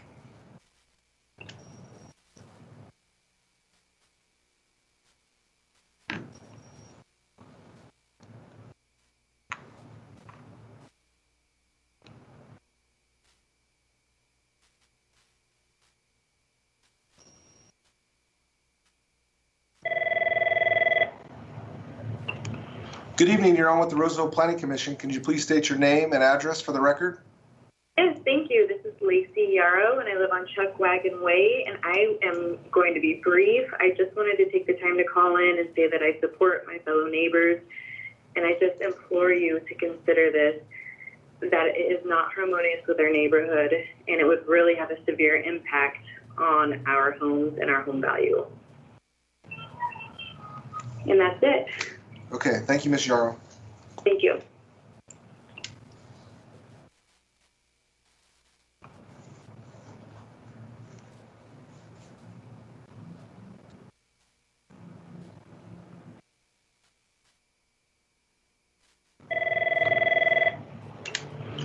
Good evening. You're on with the Roseville Planning Commission. Can you please state your name and address for the record? This is Eric Banks, 5025 Chico Drive. Go ahead with your comments. Thank you. I was one of the signatories to the documentation submitted by Luinda and Mike, and I agree with the comments that they put in their documentation that they submitted. And I would just urge the commissioners to follow the codes and the guidelines that's written. In the documentation, they cited several that, seem to be a little bit flexible, but there's others that are fairly clear that they're not being followed to the letter. And my other comment is regarding the parking, which seems to be the major theme tonight. And I noticed there are 0 one-bedroom apartments, 48 two-bedroom units, 96 three-bedroom, and 45 four-bedroom. So to me, that infers that the vast majority of these units would have at least 2 adults in each unit, most likely 2 adult drivers, and most likely each with their own car. So just the 189 times the 2, it's already 378 parking spaces. And that's not counting the 3- and 4-bedroom places where there may be, more than 2 adults of driving age or have teenagers of driving age, additionally with their own vehicles. So, I'm almost positive there is going to be some spillover into the neighborhood. And as a multi-year apartment dweller myself, I know it's frustration for the adjacent neighbors. It's also a frustration for the residents of the complex. I always dreaded coming home from work and having to try and find a parking space at my apartment complex. So I would urge the developers to not underestimate the amount of parking that would be required for these units. That's the end of my comments for now. Thank you. Thank you, Mr. Banks.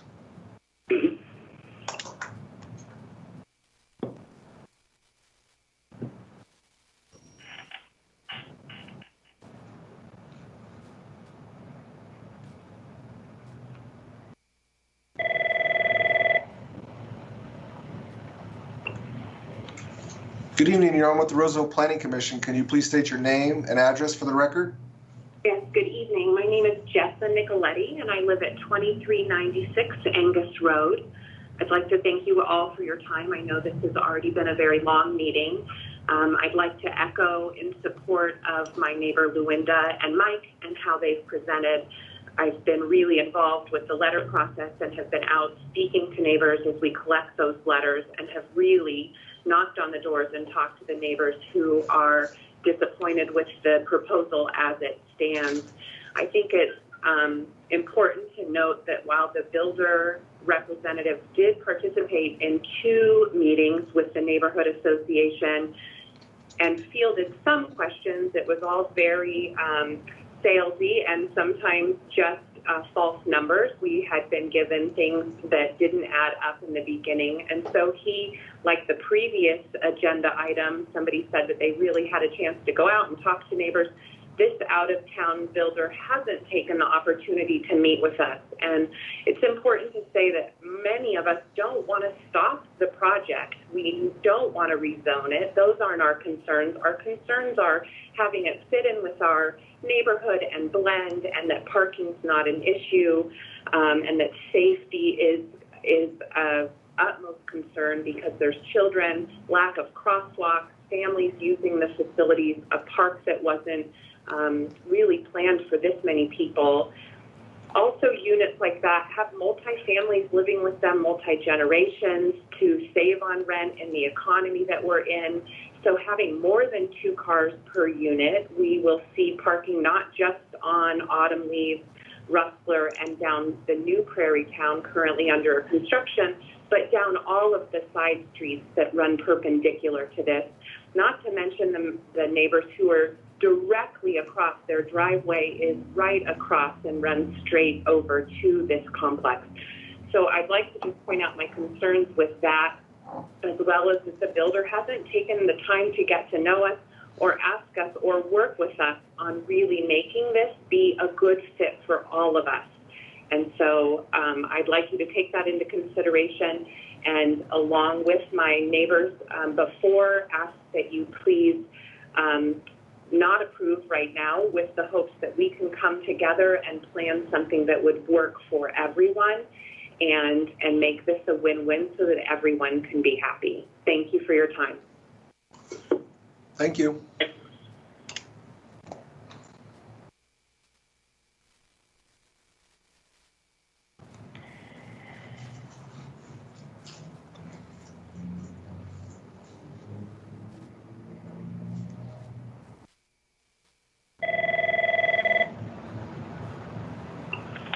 Good evening. You're on with the Roseville Planning Commission. Can you please give us your name and address for the record?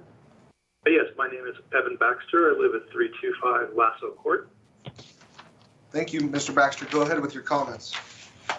Thank you for taking the time to let us state our concerns, because there are many. I mean, the items that Llewellyn and Mike have brought up, some of my other neighbors who I've heard on there sharing their concerns about the amount of traffic coming over from where Rayleigh's is being built.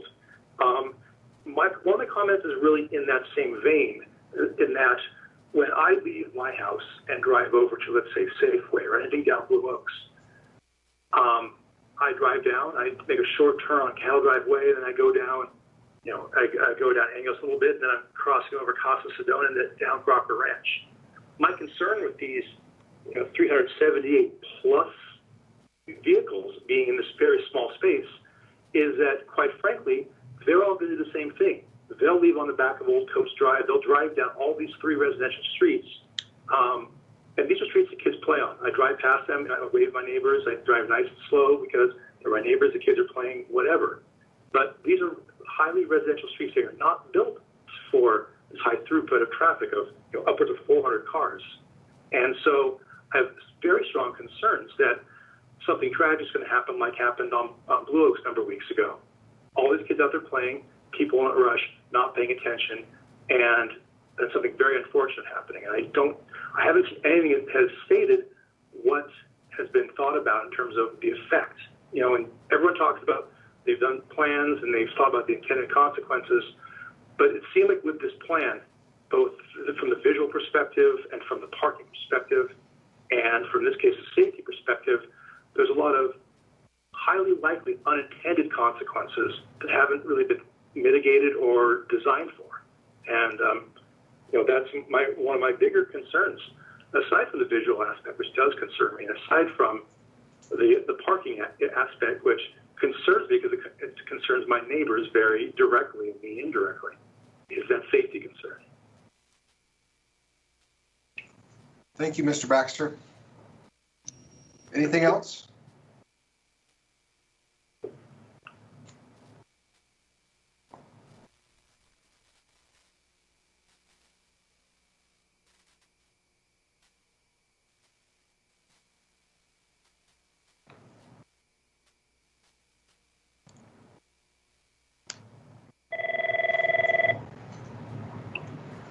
Good evening, you're on with the Roseville Planning Commission. Can you please give us your name and address for the record? Hi, I'm Brianne McPeak, and I live at 3016 Oak Trail Way. Go ahead with your comments, Ms. McPeak. Okay, I agree with everything presented in the letter from Luinda, Mike, and Trevor, and I thank them for consolidating all of our concerns. I just want to reiterate that your decision today affects hundreds of existing homeowners and taxpayers, and it affects us permanently. So we're counting on you to act on our concerns to make sure that this sign is not only compliant with Roseville's code, but also harmonious with the existing neighborhood. My biggest concern is having a fence around this project, as I am 3 doors down from the project. I'm also concerned about cars lining up on Autumn Leaves Drive. And then I have a couple questions. My questions revolve around the playground and the play area. I have a 2-year-old daughter. We're at the park every day. And like Mike was saying, on summer, sunny days, it is packed.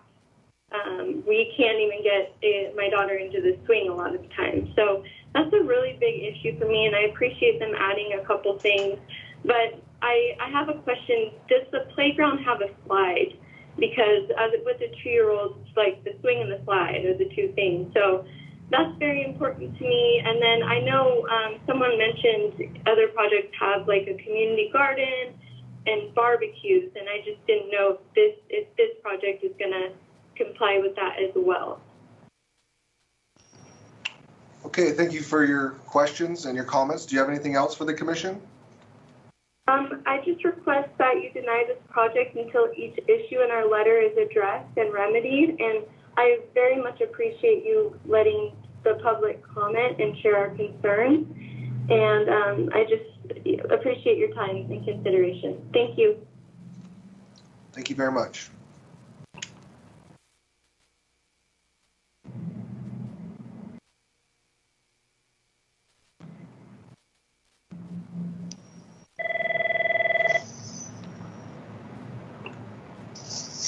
Good evening, you're on with the Roseville Planning Commission. Can you please give us your name and address for the record? Yes, my name is Ray Root. I live at 2404 Angus Road. It's a corner of Angus and Autumn Leaves. And I'm happy to be able to speak to the commissioners. And first of all, I agree as with my colleagues with what Luinda and Mike have presented and our concerns and the good job that they have done. And also the opportunity for that this whole project has brought our community together. And so it's already made a contribution to our community. The concerns that I would like to reinforce as my wife and I look out our living area right on Autumn Leaves across to this project. And our concerns really, as stated before, are the parking that is going to the way the design has been created on the outdoor access for these apartments onto the outer street on Autumn Leaves, in particular where we are. It is an encouragement, we believe, to have on-street parking. There is no differentiation between this project and the rest of our community by any kind of fencing. And it's right too close adjacent, we believe, and the compatibility issue has already been well articulated. Is a great concern, particularly in our eyesight, as we're looking right to this project. So we look forward to your commission exercising its discretion in really looking at the design issues that would fit into what we want to have that would bring our community even closer together. And so thank you for the opportunity to express my concerns. Thank you, Mr. Root.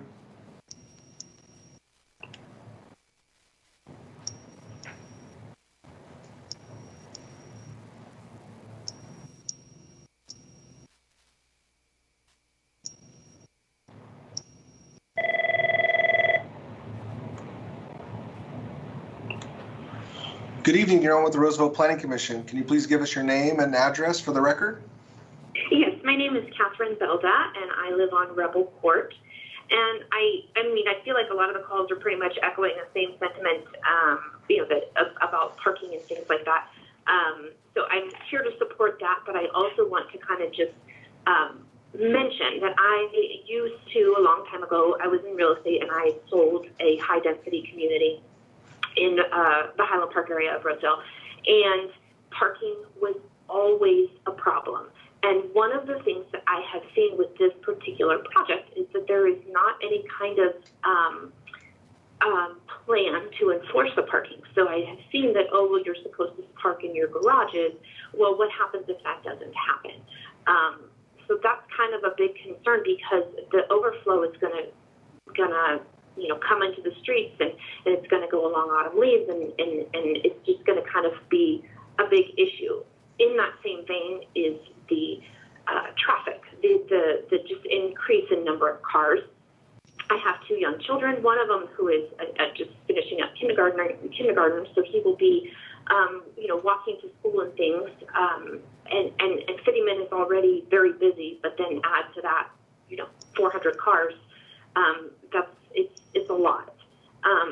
And then also, I don't know if it's been brought up, but the security portion of it, not too long ago, I had a police officer knock on my door because we have cameras, and he wanted to see, there was some incident that happened and wanted to see if there was cameras, if our camera caught it.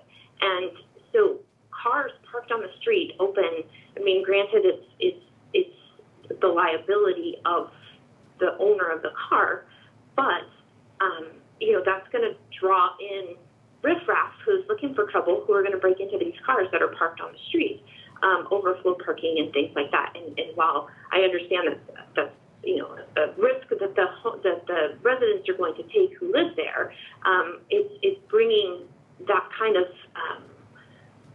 crime, for lack of a better word, to the neighborhood where it might not normally be at this point. So there's a lot of concerns with it. Obviously, the aesthetics of it, having it be 3 stories versus, the houses surrounding are single-story and 2-story. I think it wouldn't be quite as much of a problem if the project was going to be closer to Citymint, but the fact that it's set deep into the neighborhood is kind of a problem. So, I mean, I think overall, I'm reiterating what everybody else is saying, but I just wanted to make sure that my voice is heard, because I do think it's very important that we really try to come to an agreement that works for everybody, because obviously we are not trying to stop the project. We just would like to make it a little more cohesive to the neighborhood, and I don't think that the developer has really considered that. So thank you for your time, and thank you for taking my call. Okay, thank you. Thanks.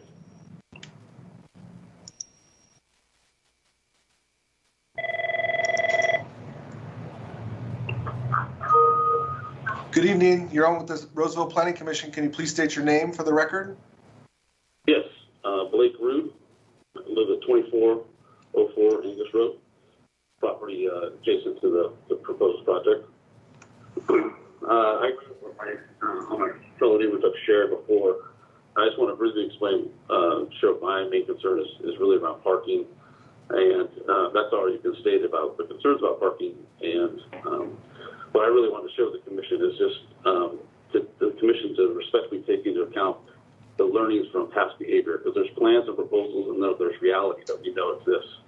And so we look at other plans and proposals that have gone through, the parking issues that exist in reality, to consider this as an opportunity, since we're putting this project in the middle of a neighborhood, to carefully consider how best to mitigate the parking issues. And with the homes that are going to be on facing the streets, it has to be with no barrier or no kind of way of having people park either on prairie grassway or within the complex. They're going to either people visiting or guests or people that live there perhaps are going to want to park on the street and go right into their home. So that is my number one concern, given the fact that the exhibits have shown what it looks like when we have cars on both sides of the streets. And although right now the streets are the side of the project is zoned as no parking, there's no parking signs up. I know that's going to be changing, but it's just one of those things to look at. I would love would appreciate the commission to look at the plans and look at those safety concerns for congestion that will happen unless there is a mitigation plan in place for parking with the project. So I appreciate your taking the time to look over the letter and all of the concerns, and just respectfully request that you consider all concerns of our neighborhood. Thank you. Thank you, Mr. Rood. Chair Beshears, I do not believe we have any other calls besides Luwinda is on the line. If you want to talk with her again, I'll leave that up to you. Okay, thank you, Derek. I'm echoing somewhere, but that's okay. You can hear me twice. First of all, I want to say thank you to all the folks who took the time to call in. We certainly appreciate that engagement, and we take every single comment very seriously. I want to give, if we've got Luwinda on the line, I want to give Commissioner Caparuso, I've only been chair for a year, the opportunity to ask specific questions to Ms. Lacey, and then we'll go from there. So, Commissioner Caparuso. Thank you, sir. Ms. Lacey, are you there? Can you hear? Just 1 second, Commissioner Caparuso.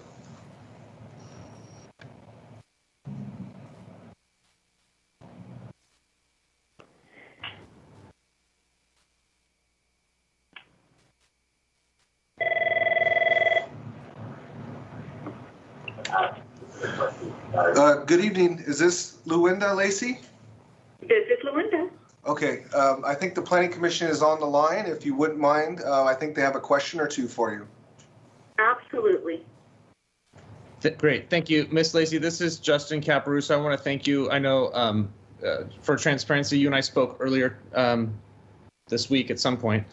I had some follow-up questions to your comment tonight and just some of our conversation from earlier this week. I really, I took a lot of time to, really dig into this, and I am sympathetic to some of the concerns that are raised. And I'm also a little bit concerned and hesitant because, I hear really positive things such as, this project's really close to getting to where it's something that the community can support. And then I hear complaints about the level of density. And so it's like there's certain things that just concerns that don't jive. And I guess what I would like to hear from you is, we talk about this harmonious blending of the community. If we were to go back, if there was just a discussion to go back and discuss what this the design options might be to kind of bring this community into a harmonious sort of manner consistent with what the community thinks. What would that look like to you would be number one. The second being this, the public participation. You had mentioned numerous times that, you had some concerns with the sort of lack of public participation. And while I don't love this sort of situation that we find ourselves in because of COVID, it's pretty obvious to me that there's been at least opportunity for public input, and we've received quite a bit of input. So I think the public participation, on the city's behalf really did work. So I wanted to kind of have you explain that as well. Okay, well, I will start with your first question in terms of the design of the project, if that's okay. So in terms of the design of the project, I think the one thing to keep in mind is that we have a neighborhood and a community. And a lot of people obviously have different views on the project. And so I am not going to speak to those people. I think what is more important to say is that development is about compromise. We see this all around with every single type of development. And what we're asking for is a compromise. I'm not going to say that taking it from a 3-story to a 2-story is going to be that compromise. I also can't say that taking off white paint is going to be a compromise. But coming to the table and actually listening to those concerns and coming up with alternatives, that is what we're asking for. To that point, when we're talking about the public participation that we have had so far, during the first meeting, there were a lot of comments. The response that was taken back from that community meeting was, we'll come back and respond to those comments. In the second meeting, there really were no responses to those comments. It was basically just a reiteration of what the project was about, what the project proposed with a couple of minor modifications. To that point, I will mention that Jessa spoke very well about the difference between the public participation that the first person spoke about, where he went out to neighbors and talked to them and tried to get their feedback, and what we're experiencing here.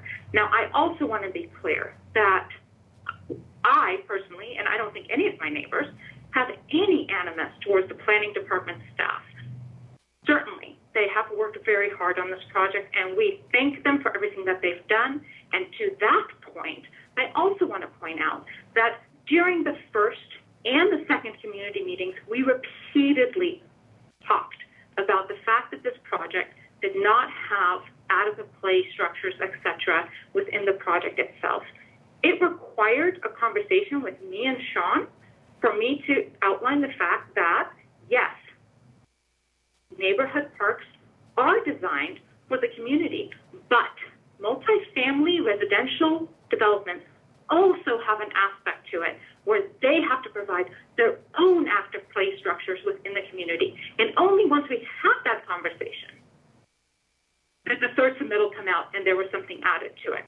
So in other words, what I'm trying to relay is this developer has never done anything of its own accord to assist in getting to a compromise. It has been a push from the community, speaking with the planning department, working with the planning department going back to the developer, and then something potentially happening or not. And that is just not a compromise. That is not how you work with the community. To that point, I also want to say that during our conversation, one of the things you mentioned is obviously public participation costs money. It costs the applicants money to do this. I recognize that. We recognize that. But that is also the cost of doing business. It is a cost of doing business when the municipal code requires that the project be harmonious with the existing neighborhood. And if it is not, it does not meet the standards for this to be approved.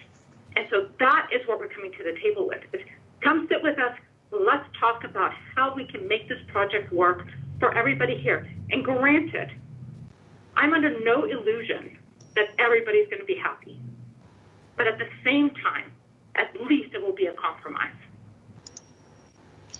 And I appreciate your acknowledgement about compromise. I think I brought that up earlier in my comments. I also appreciate the, the project itself, in my opinion, should not necessarily have been a surprise to the community, given its existing zoning. And so I think some of the, a lot of the design and others are up to discretion and can be a little bit subjective. The sort of overall project should not have been much of a surprise, but I understand some of the other concerns and appreciate you guys taking the time to bring them forward to us. That's all the questions. Well, yes, and that's to your point, and I do appreciate you mentioning that because I do think that is really important to distinguish. Some of our neighbors are upset about the fact that this is high-density residential, and I take nothing away from them on that. What we're saying as some of the other neighbors, including myself, Mr. Teskey, Mr. McPeak, and others, is that we recognize that this is a high-density residential development. We have no beef with that. What is before you is whether this comports with our neighborhood and whether it meets the standards. And that is what we're arguing about. We're not arguing about the fact that this is a high-density residential development. It's not a surprise to me. We're arguing that it does not fit within our neighborhood. And to that point, we ask you to exercise your discretion. So I thank you so much for your time. And quite frankly, I really want to appreciate the fact that you reached out to us personally, because I think that that truly shows an incentive that you are listening to the public, that you are engaged, and we appreciate that. So I just wanted to say that as well.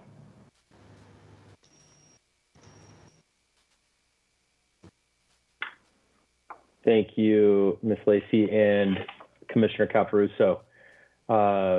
We'll give it 30 seconds. I believe we may have a few callers in queue. Yeah, we have two more. I believe we have two more callers. Okay. Chair.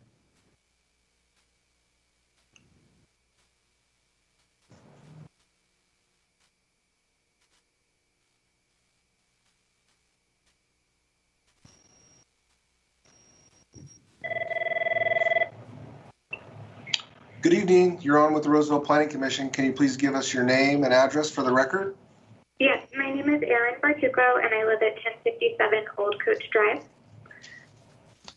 Go ahead with your comments, please. Yes, first, I just want to thank you for allowing me to call in. I wanted to speak to my concerns with the impact of traffic on our street, specifically Old Coach Drive. We already have challenges with cars driving too quickly down Old Coach Drive, as it's a shortcut to reach Fittyment Road. Currently, with the layout in our neighborhood, there's limited options for people to turn southbound onto Fittyment Road. I have two young children, and as most of our other neighbors with young children do, we enjoy spending time playing out front. As things stand right now, I literally have to stand in the street to get cars to slow down and be mindful of my kids. The visibility is decreased when those neighbors have cars parked along the side of the road, so that is a concern with the current project promoting street parking, that those families who live directly across from the project will have decreased visibility for their own children playing. And then specific to our lot, we live on a corner lot, and there's been numerous instances where we've almost been hit trying to back out of our own driveway because of cars trying to turn onto Old Coach as a shortcut. I'm concerned that the current plan promotes street parking on Rustler Drive, and the way that street is set up relative to Fittyment, cars cannot turn southbound onto Fittyment, so they would either have to drive around to Prairie Town Road, but that actually is a farther distance than it would be to cut through our neighborhood and get to Old Coach Drive. So I think the plan mentioning that Rustler Drive is an option for street parking is concerning to me, that it hasn't truly taken into consideration the impact that traffic will have on a street like ours that's intended to be a residential street. Okay, thank you. Is that all your comments? Yes, it is. Thank you very much. Thank you.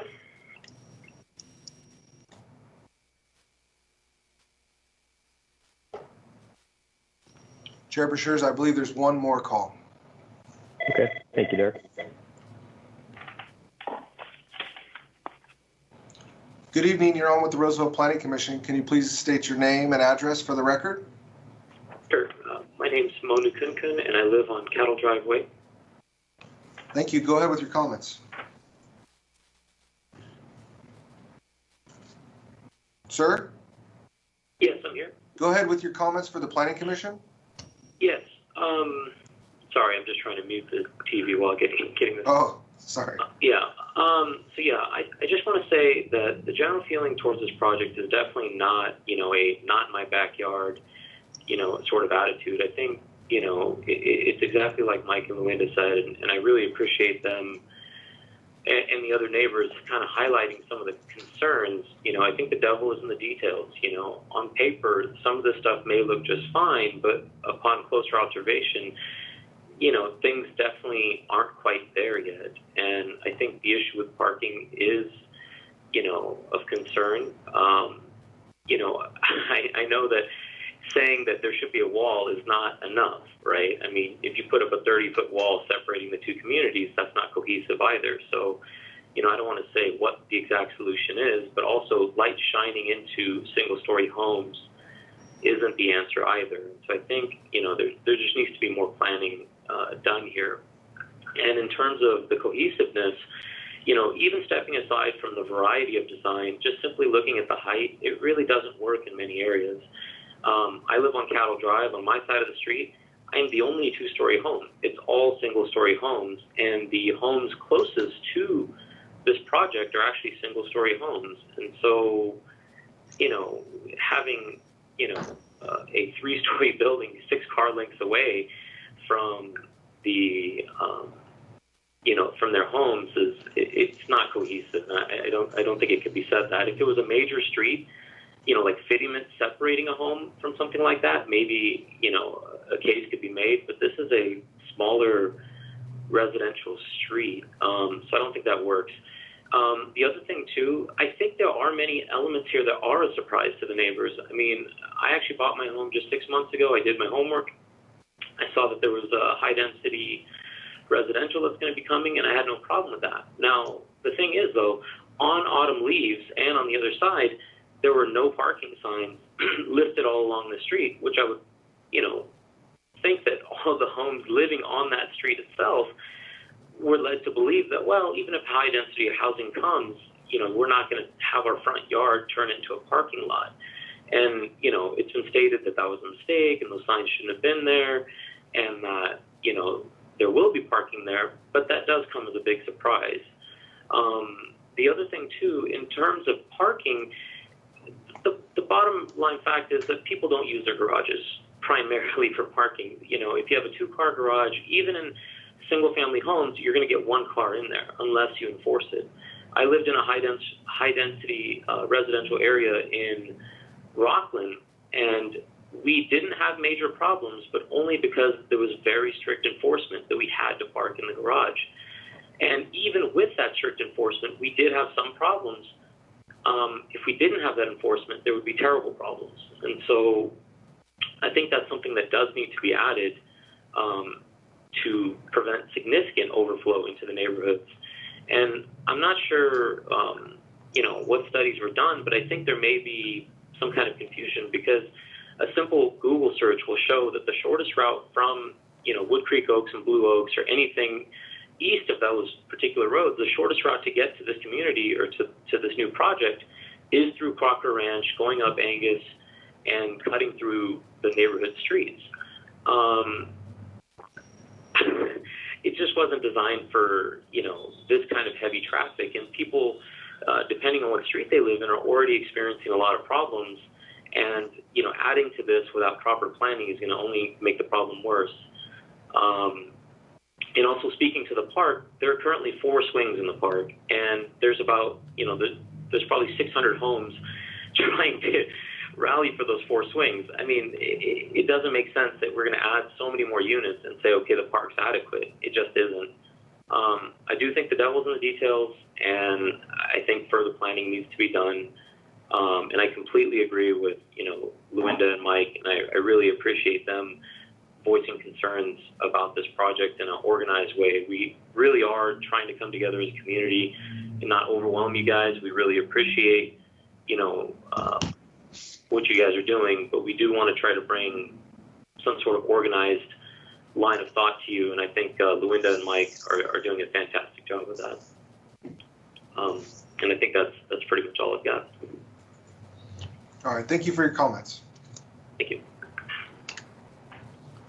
Chair Bashir, yes, sir. One more commenter. Okay, Derek, and going forward, what I want to do is I want to acknowledge all the callers and again, that we appreciate them taking the time. We're going to, going forward, if there are more callers, limit the time to 2 minutes. I believe many of the comments very clearly and have stated their concerns. We're hearing a lot of the same concerns, and I think the commission is at this point very well aware of those concerns. So we're going to go to 2 minutes on forward callers. Thank you.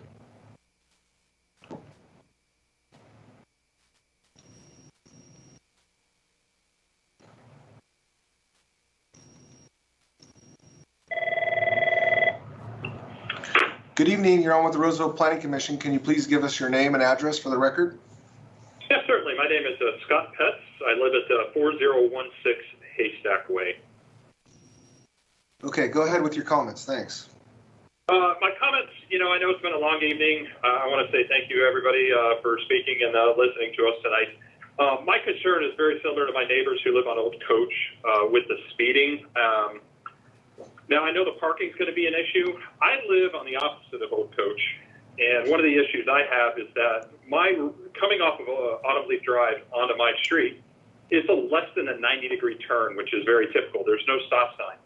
And what I'm finding is quite a lot of cars are coming in there, and since it's not a 90-degree turn, they can start accelerating. And our street, Haystack, is a big thoroughfare getting through Crocker Ranch and all the way out to Blue Oaks.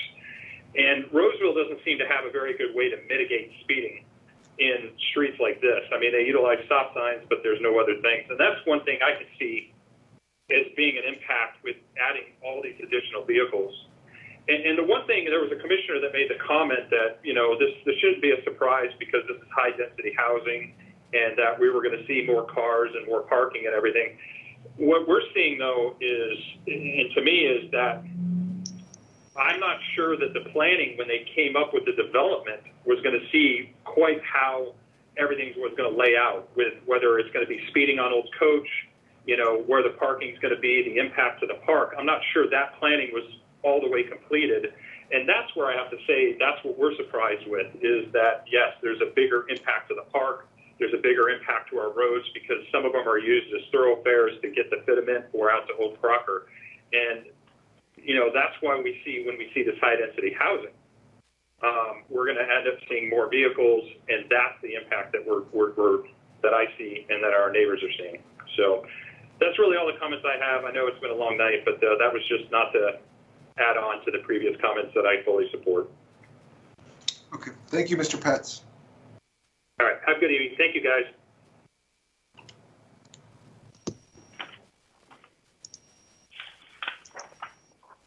Chair Bashir, there's a couple more calls. Okay. Thank you, Derek. 2 more right now.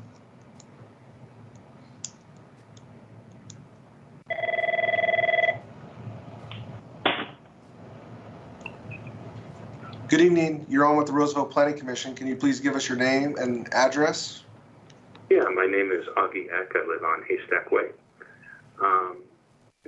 Appreciate the time you guys are giving us tonight. I just wanted to, first of all, kind of reiterate some of the, well thought out concerns that some of my neighbors have had.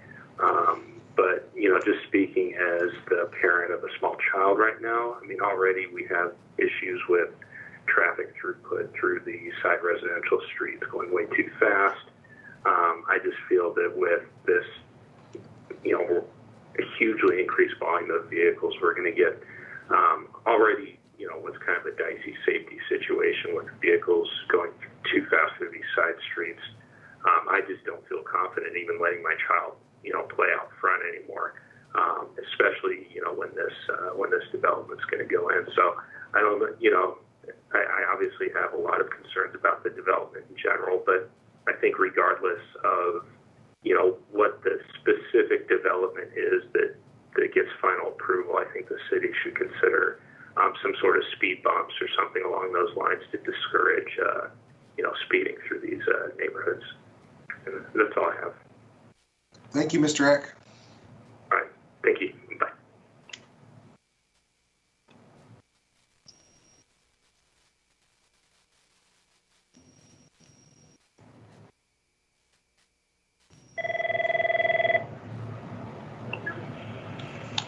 Good evening. You're on with the Roseville Planning Commission. Could you please give us your name and address? Yes, my name is Jignesh, last name Nayak, and my address is 5088 Mary Grass Way. Go ahead with your comments, please. So I'm just calling, and I basically agree with whatever, whichever comments were made by Mike and Linda and others. I respectfully request the commission to improve the existing plan and keep our, all the suggestions in mind. We have expressed everything in the letters, and also via, other via the call, and also, everybody is pretty much requesting the commission to seriously consider our proposal to improve the current plan. So I appreciate your time, and I hope that you listen to all of the comments that were made and hopefully change the plan accordingly. Okay, thank you very much. Thank you.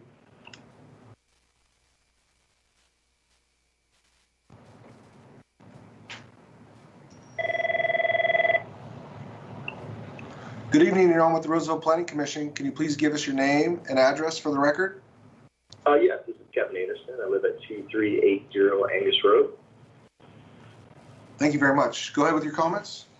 Yeah, the only comment that I really have is just echoing what everybody else was saying. But one thing I did want to bring up that was not discussed today was around the studies with traffic, of increase of traffic that this development would bring into the community. So I don't know if those results ever came back on traffic, and obviously the safety as well.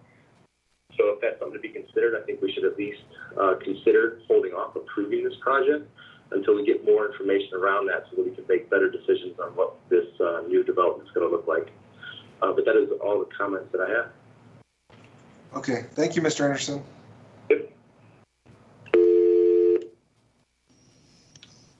Chair Bashirs, at this moment, we don't have any other callers on the line. So I don't know if you want to give it another 30 seconds or. Yeah, we'll give it 30 seconds from the last caller, Chair, and then we'll stop the phone lines for tonight.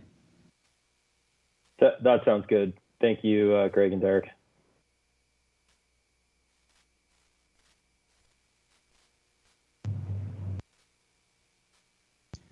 And that's been about 35 seconds, Chair. So Anna will no longer be accepting phone calls tonight for anybody watching. I do want to let you know that I got a text from the applicant, and they would like to take their opportunity to speak at the end, as we normally allow applicants to have the last word and the ability to rebut any comments. So if you will just give me 1 second, I'll get them back on the phone. While you're doing that, Greg, I will officially close public comment and invite the applicant to address any of the comments made by the members of the public.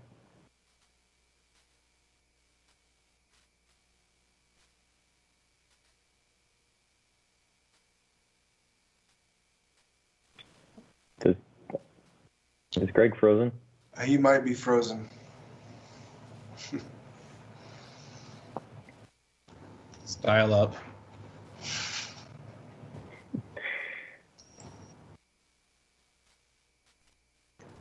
Second, Tim. Definitely. Sure. He struck a pose. Chair Bashirs, can you hear me now? Yes, we can hear you just fine, Greg. Okay. I have Tim Fisher on the line, the applicant. Go ahead, Tim. You can address the commission. Thank you very much. Thank you to all the folks who called in to share their opinions about the project. We do we've taken their thoughts and concerns into mind in this project.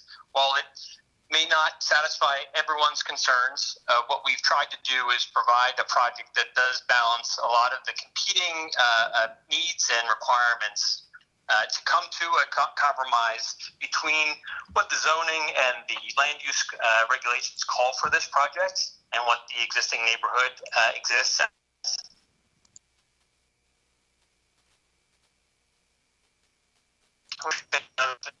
Inevitably increase as you add new residential units in accordance with the already approved specific plan and so forth for the area.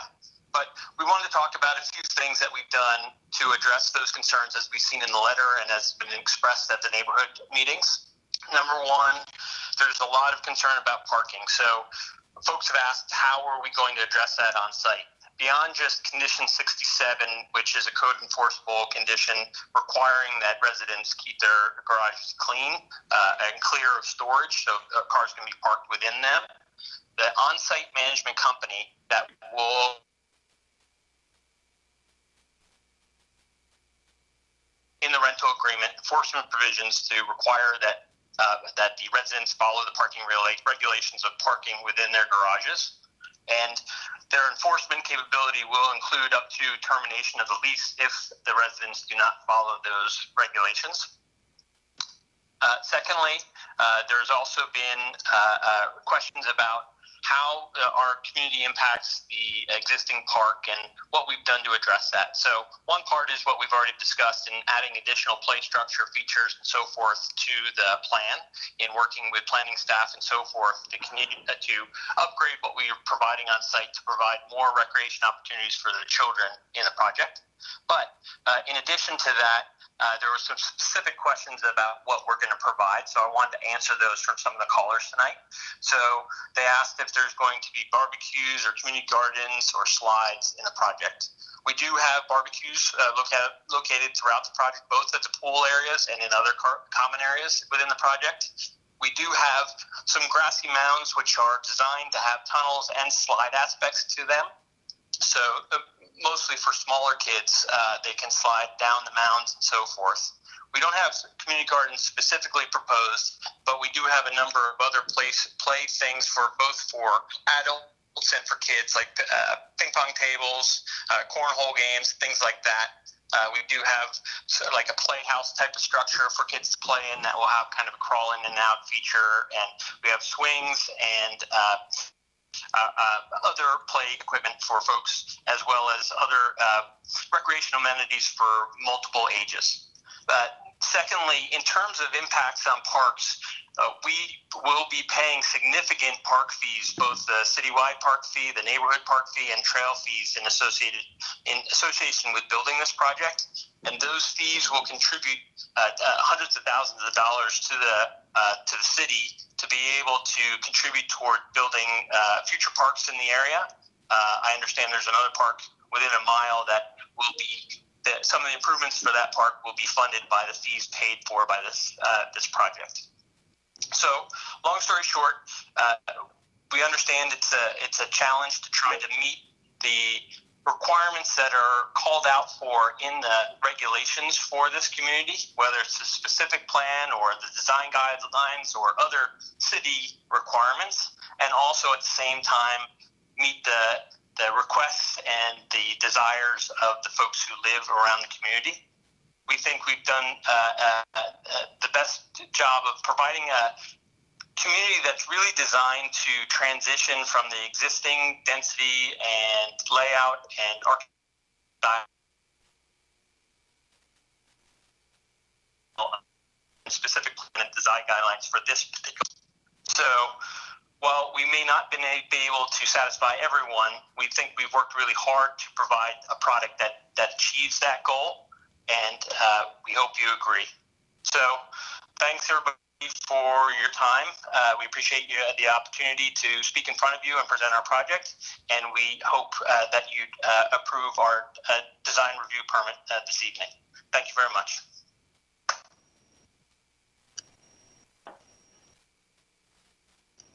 Mr. Chair, I have a question for the applicant if he's still on the phone.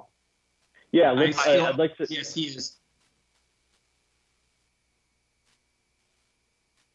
No, Eric's.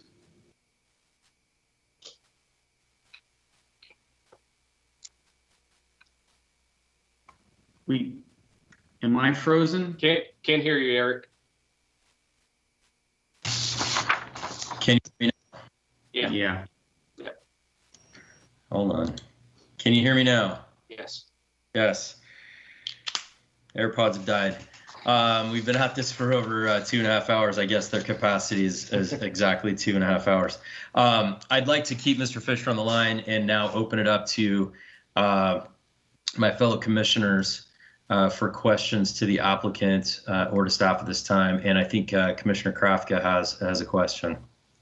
I do, Mr. Fisher. One thing that was brought up by one of the speakers tonight was light shining from the site onto adjacent residents. That is something that in the past I have also had concerns on. And looking at the site plan, you have 3 little carport areas that to access them, you would have to drive perpendicular to some of the adjacent homes on the other side of the street. My first question is, I didn't see any drawings for the carport. Can you maybe just give a real quick explanation of some of the materials and what the looks of those are going to look like? Because a lot of times the carports are not always at the forefront of the project, but it's definitely something that a lot of people are going to see as well as just as much as the adjacent houses. Sure, I can speak to that. First, I just want to address the initial concern about how folks will be able to see into those areas from outside. The landscape plans show planting both from a shrub level as well as a tree level on the outside portions of those parking areas to shade those or to shield those areas with vegetation over the life of the project. We are proposing a fairly straightforward carport design. There will be lights mounted within the carports, not over top of them necessarily, but up within them. We can work with the manufacturer to shield those lights so light does not shed in any particular direction that's undesirable, just as we can do so for all the other light fixtures to be located around the site. So the lights will basically shine down from the inside of the structure of the carports. And so we believe that will help mitigate whatever light shed that comes from those lights. And we can, like I said, add additional shielding to those lights as necessary to prevent that light from cascading off to the site. There is an Exhibit F in the board's packet that shows a photometric for the site, which kind of shows how the light will shed. And presently, it does not show that light stretching beyond the project boundary from those carport locations. And specifically to your question for the design of the carports, you're correct. There's no particular design shown in the packet, but we are anticipating a fairly straightforward carport design that will be mostly structural metals in construction to provide for the carports. I hope that answers your questions. It does. As far, take those one at a time. So the as far as the screening, the light, or actually 3 things that you said. So the lights within the carports, I would expect those to be pretty much the same level of brightness as a typical sidewalk type light, or the type of normal lighting that you're going to have in a normal parking lot or something like that. So those on themselves, I'm not too worried about. For the lights that that potentially shine across the street, when you look around the adjacent neighborhood, it's not uncommon, and you see it on the streets in the single-family residential homes right immediately next to here, having homes that front on a T intersection, and so it does happen, and it happens frequently. But the more that we can reduce that, the better. So. I do see the landscape plan. I see the tree. It's going to take a while for that tree to get to any size where it's going to be blocking anything. It's the same thing for shrubs. Commissioner Pryor is a has a landscape background. I'd be interested to know when it's time for final discussions if he has any thoughts on screening or something like that we can really help to, kind of spruce up those areas. There's only 3. I don't think it'd be a huge ask to try to put some more screening or something in there. If there's a way that we can do it with some landscaping where it still looks nice, but and do it in a way that on day 1 is providing some help and not waiting until year 5 or something like that. And as far as the overhangs, the carports go, I think that, I think it's fine that we don't have something, here tonight, but I would like to have a requirement that the final carport designs go back through the planning department and let the planning staff take a look at them, make sure that the final materials and things are of a high quality nature. We've all seen carports that are kind of questionable in construction and, both the methods and the materials. So I would like to have y'all take a look at that during the improvement plan phase and make sure it's the same quality as the rest of the project. Thank you. That's it. Thank you very much, Commissioner Krafka. At this point, given the fact that we've been at this almost 2 hours and 45 minutes, I'm going to call a 5-minute break before I open it up to the rest of my fellow commissioners for additional questions. I'm hoping that Mr. Fisher can hang on the line in case there are questions directed for the applicant and certainly questions for staff. So we'll reconvene in 5 minutes, which is going to be approximately 9:01 p.m.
Uh-oh. I believe that's our 5-minute timer. How do I stop it?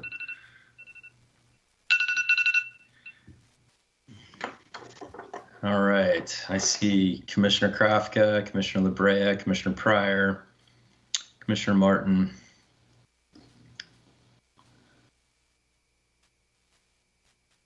Do we have Commissioner Caparuso? Yes, we do. And Vice Chair Jensen? I'm here. Okay, it looks like we're all back. Now, by way of roll call, I'd like to ask my fellow commissioners if there are questions for staff or applicant at this time. Commissioner Pryor, any questions? Yes, I have some questions. Chair, before Commissioner Pryor starts, I just wanted to say I know that when I had the applicant online, I guess there were some issues. So I've had Derek call him from his landline in the office, so we shouldn't have any issues from this point on. Yeah, there were a couple. He cut out a couple of times, but I think the message was clear. There wasn't anything. Yeah. Yeah. So hopefully Derek's got him on the line, and we won't worry about my technology. Sounds good. Thank you, Greg. Commissioner Pryor, go ahead. Yes, thank you, Chair. I have questions regarding Commissioner Krafka's comment about the carport areas where they meet the public area, where they meet the public roads, and there's bollards there and landscaping. I would suggest and look into the possibility of perhaps not having bollards there and having a more obscuring gate, perhaps, that would obscure the light of cars driving into that short road and into the carports, so they don't shine directly into the houses. I think that's what Commissioner Krafka was talking about, lights shining into windows of houses. I understand that those bollards are removable, and they need to be removable for emergency services to access the site. Otherwise, they're up all the time. So I'm sure there could be a gate structure that could be put in there that would also be able to be opened by the emergency services when needed, but would obscure the view of the parked cars and obscure the view of the lights shining into neighboring windows as people arrive at night or leave the complex at night. I would suggest that we add a condition that we look into redesigning those bollards to make them more obscuring in the form of a gate. My other comment or question, and anyone from the city, please feel free to interrupt me and add your suggestions or tell me if this is not possible regarding the bollards. I'll go on to my second point. My second point would be regarding the play facilities within the complex and the neighboring park. I feel that there is sufficient play facilities for the complex being put into the complex, and I do feel that the applicant has made good strides in adding extra play facilities that weren't there before. Regarding the public park, I think that if the city is receiving funds from this development, that they should perhaps look at improving the public park with those funds for the existing residents that are there. Regarding speeding in the local vicinity, I think that's an issue already without this complex. And perhaps the city should work with the residents in providing measures to reduce speed in the area, regardless of anything that happens with this development. Because obviously that is a big issue for a lot of the residents in the area as it is, even before additional residents are added. Excuse me, Commissioner, I can jump in on yes. The speeding real quick. We did receive a lot of letters over the last month in regards to some of the increased traffic and speeding. Our Public Works Traffic Department or section has opened up some traffic studies to evaluate the speeding out in that area. And so they are expecting to have that completed within 6 months. And they can look at, as part of that, they'll be looking at what means, what the speeds are out there, and then if there's any means to help reduce those or control those speeds. On Old Coach Road, those studies have already taken place. The most recent one was as of March of this year.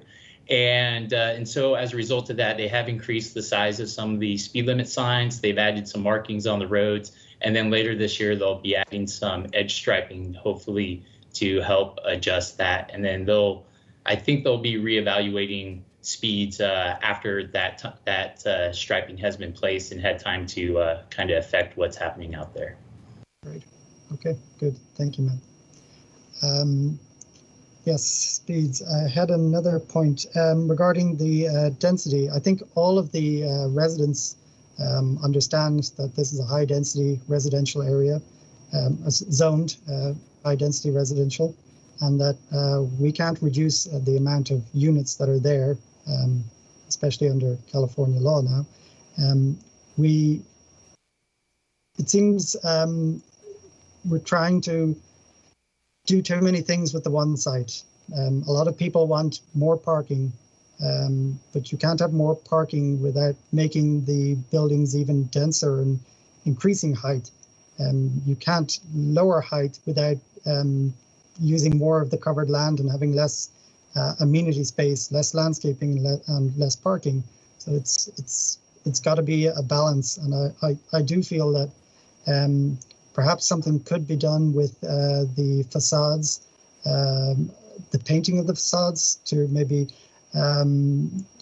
look at the color scheme and perhaps blend it more with the existing residences and have more variety in the color schemes. Regarding heights, I think they have done a good balance of keeping the lower buildings to the front of the site and the higher buildings further back. And as regards them all being similar height, as the residents themselves said, there are roads where they're almost, the whole road is single story residences. So I think that it should blend well with the area with a few tweaks. So those are my comments. Thank you. Thank you, Commissioner Pryor. Commissioner Labrea, any questions at this time for staff or the applicant? I agree with a lot of the comments previously made by Commissioner Pryor and Commissioner Krafka. I appreciate that the city's already working on traffic studies for that area. Thank you for clarifying that. I happen to live next to a road that leads to a school, so we get a lot of traffic where I am, and they've put speed bumps there, and I'm guessing that was done as a result of a traffic study, and that's the proper protocol to take to achieve something like that sort of traffic measure. Please correct me if I'm wrong. I appreciate the developers' willingness to enforce parking in the garages and put in measures to ensure that will happen, and having on-site property management to work hard at controlling that. And I do appreciate Commissioner Pryor's comments about the relativity of the height of the buildings versus the space of the land, which will allow for adequate parking. It seems like parking is a big issue, and I completely understand that sentiment. Also, the safety of the children. The thing with parking is I live in a neighborhood with mostly single-family homes, and there's still folks that will park on the street. There still can be a lot of cars and speeders. So I think as a community, we just need to try to be mindful and considerate to our neighbors. And as much as possible, if the city can work on whether it's additional parking amenity or park amenities, or the speed bumps or other traffic measures like that, that would be helpful. That's really outside of the purview, I think, of the design review itself that we're doing right now. And then, I understand how emotional a lot of the neighbors can be about this project, but there are some inconsistencies, like wanting the project to blend in, and then on the other hand, wanting a wall to go around the project and control the access. So I appreciate the struggle for the neighbors to try to figure out also how they can come to terms and compromise for this project. So I think on the whole, it's important to understand that the ability of the Planning Commission to deny or reject permits or reviews, it has to have precedent. It has to be based on zoning ordinances and community guidelines. And that's why those are in place, is so that we can make fair and consistent decisions whenever any project comes to us. So again, I appreciate all the comments from the neighbors. I understand where you're coming from as a parent and a community member. And I can also see the value of what the developer has done to try to accommodate as much as they can. Thank you. Thank you, Commissioner LaBrea. Commissioner Martin, any questions at this point? Well, just to agree with the previous commissioners who've made statements. I was going to mention about the emergency access that's already been addressed. The setbacks. I mean, this, as far as there was the harmonious was kind of the initial observation that people are concerned about, and then their parking is the big issue, as well as density. Density is a moot point because they're actually on the lower end of a high density residential, which is helpful to this community. It's bringing in less people than what it's designed for. And then we also have to consider, just adjacent to this site, just north of this, is a community commercial element. So you're going to have some pad buildings with subways, or who knows what's going to be in those commercial buildings. That's going to be fed in through the new Prairie Town Way street, which is going to have a main light coming off of Fitiment. And I think that's going to alleviate some of the possible traffic concerns of Old Coach Drive. I don't know if the traffic studies have analyzed that. Once the new streets coming in, it's going to redirect some of that traffic coming from that shortcut, because it's going to be a stoplight, and it's going through community commercial.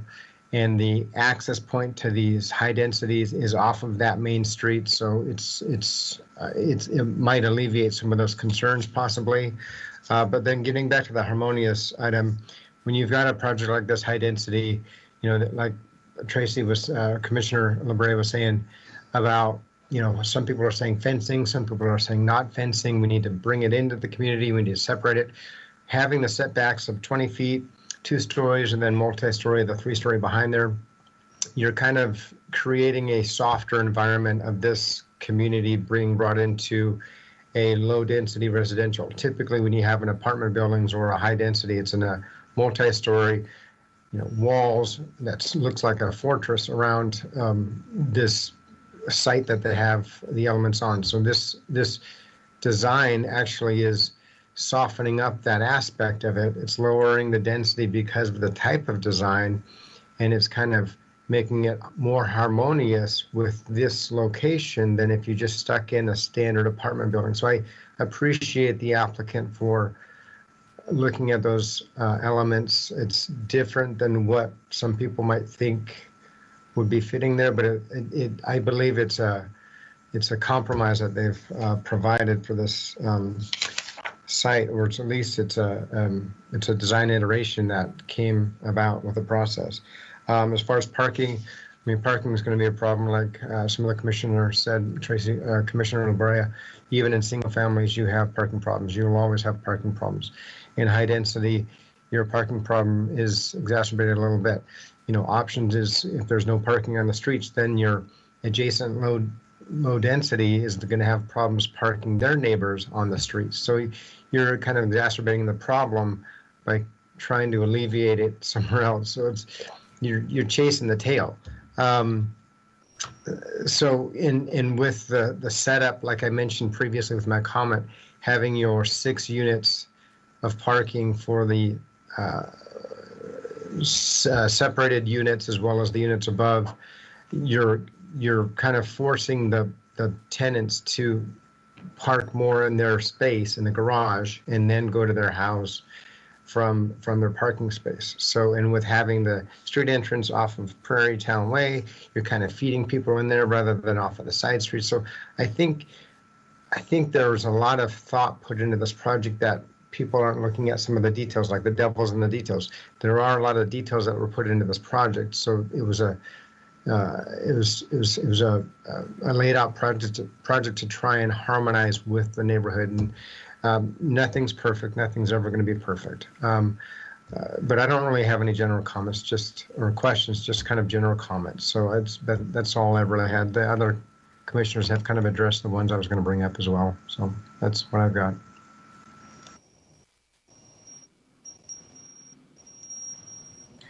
Thank you, Commissioner Martin.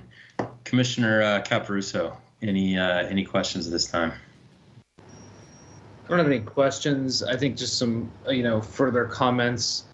I agree, with Commissioner LaBrea's discussion around the inconsistencies that were brought up, because it is true, and this is very subjective. We've talked about this. We have discretion over the way that things sometimes look, but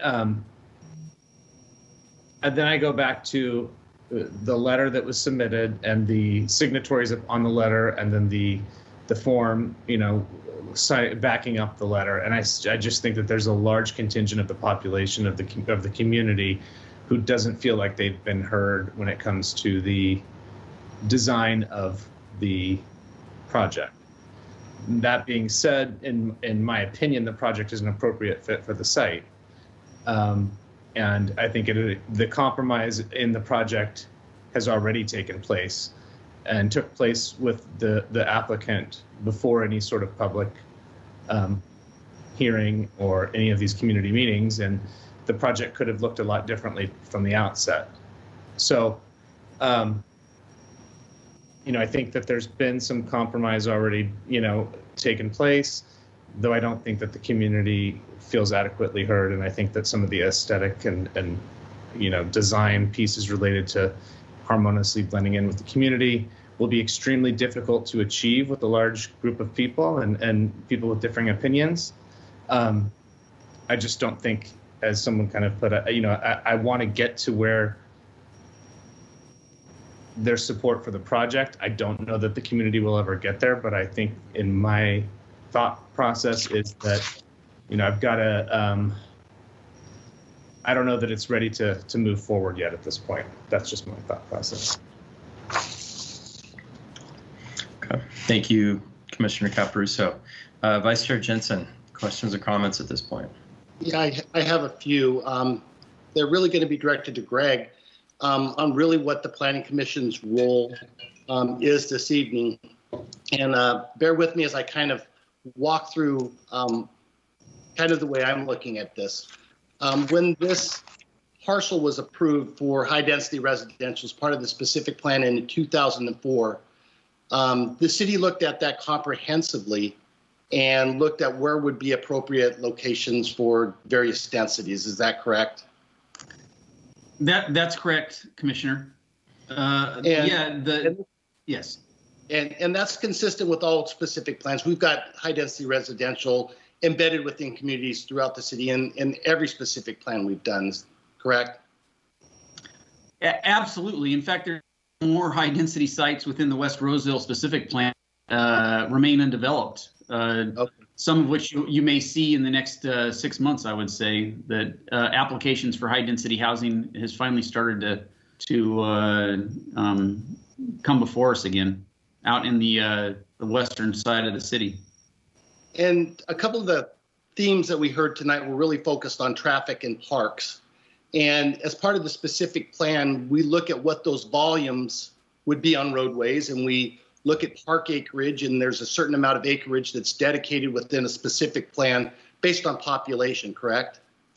Yeah, that's correct. It's population based, and obviously that population is based on the number of units that are populations generated based on number of units. There's a calculus, and then we figure out how many acres to support, per 1,000 people. Yeah. I believe it's 5 acres 5 acres per 1,000 people is our typical park requirements. And it's my understanding that the West Roseville specific plan exceeded that 5 acres. Is that correct? That's correct, yes. Okay. I did hear some discussion from our commission regarding the funds that were going to be collected from this parcel to pay for park improvements. But those go to parks throughout the plan area, correct? So there's more parks that we need to build in the plan area. So just because we have money that's coming off this, we couldn't, as a commission, say we want to allocate that to this park because there's other parks that we borrow funds from to build this one and they would be needed for another park. Is that correct? That's absolutely correct. The Planning Commission doesn't have discretion to direct parks impact fee spending. And you're right, the all residential units and commercial units all pay into a park impact fee. In fact, they pay several park impact fees, one for neighborhood parks, one for citywide parks, and also there's a fee for bike trails and a fee for open space. Okay, so this kind of gets to where I'm at now. So really the parks and the traffic issues were addressed holistically as part of the specific plan. And so our role as the commission today is to really look at the design review aspect of it. And the themes I've heard, and I go back to what our commission has said already, and I agree with them wholeheartedly, is the aesthetics and how that blends into the community and the parking issue. So going back to the parking, based on the studies and what was required, they are currently overparked based on city standards, correct? Yes, I mean, it's not by a tremendous amount, but the on-site parking exceeds the minimum requirements that we have in place. And then with the on-street parking, there's roughly, I think, mentioned it in his presentation, 90 additional spaces, 40 on Prairie Town Way and 50 on the perimeter streets. And those are just the parking spaces adjacent to the site, not across the streets. Okay. And then I do have a real quick question from Matt Todd. There was some discussion about some of the traffic studies that the city's looking at to reducing speeds. Can you comment on the city's policy regarding speed bumps? Basically, the city does not allow or doesn't typically put in speed bumps due to emergency vehicle response time. We find that using speed bumps slows down emergency response. So some of the things that staff's looking at is to put edge lines or something to maybe slow traffic and those type of features? Correct. We try to look at, any signage, any striping, those type of features that we can do to help moderate the speeds. Okay, that's helpful. I do appreciate the comments from Commissioner Pryor regarding screening, and I think Commissioner Krafka had the same thing. I do agree with maybe there's some opportunities to do that, to lessen maybe what some of those impacts are. But I also agree with Commissioner Caparuso on the project as a whole. I think that it's done a very good job of trying to marry all of the requirements that the city has, along with the vested rights that the developer has. And that's really all the comments and questions I have. Thank you very much, Vice Chair Jensen. Much of my concerns have been addressed already by my fellow commissioners. I do want to state that I agree with Commissioner Pryor and Commissioner Krafka that maybe we can look at something else in addition to the bollards, some sort of screening, some sort of fencing. I think that's not a big ask. With regard to, I keep going back to the fact that, with regard to the West Roseville specific plan from 2004, the development agreement, what could potentially have gone into this site, I do feel like this is a compromise, in my opinion. I mean, it could certainly have been higher density. And I'm encouraged by Matt's comments earlier on the city taking a serious look at the traffic throughout the neighborhood. That was a concern that I had. And in addition, I asked the question very early on of Sean, the parking on Prairie Town Way, 40 sites on Prairie Town Way. I believe, with with the inlet and outlets for both sides going to be Prairie Town Way, I think a lot of the parking issues are going to be kind of somewhat mitigated by Prairie Town Way. It's going to be a road that's going to be kind of used exclusively by the community, not exclusively, but largely by the development. So at this point, I'm going to now close the public hearing and ask if there are any further comments or discussion from my fellow commissioners. I got something, Mr. Chair, if I could. Please, Commissioner Krafka. So before we got our package this week, we were kind of told that there was going to be a project that was going to have a lot of opposition. And honestly, when I looked at the two projects before getting into the letters and stuff, I thought maybe it was the storage one.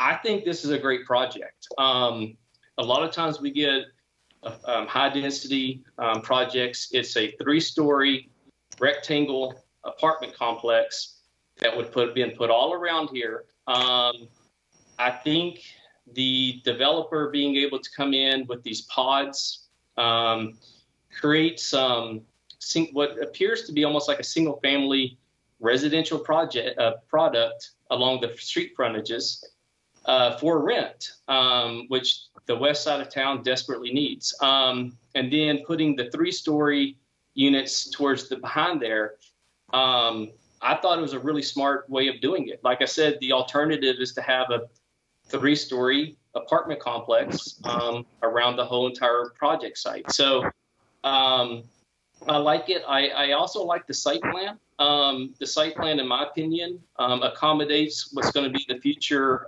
commercial development on the north side by lining that with where most of the surface parking lot area is. It'll help to really mitigate any loading docks or anything like that might come in the future, trash pickup, things like that future planning commissioners are going to be having to deal with. So I think I'll just, kind of end with that. Like I said, I like the product. I think it's a smart way of doing high density development. And the only other thing I guess I'd say is eventually this project, these sites will be developed. Whether it's this project if it gets approved tonight, it'll be this one. If it doesn't, someone else will come in and develop it. And the people that rent these, they're going to be the neighbors of everybody else in the community. I mean, they're going to be part of this community. The kids that go here are going to be going to the school, with the other kids that live in the neighborhood, and they're going to be going to the park and wanting to play with the friends and stuff. So I encourage people to. Some of the speakers tonight were kind of making it sound like it's an us versus them type of mentality. And I would just, I just encourage people to kind of think about that and welcome whoever comes into the community.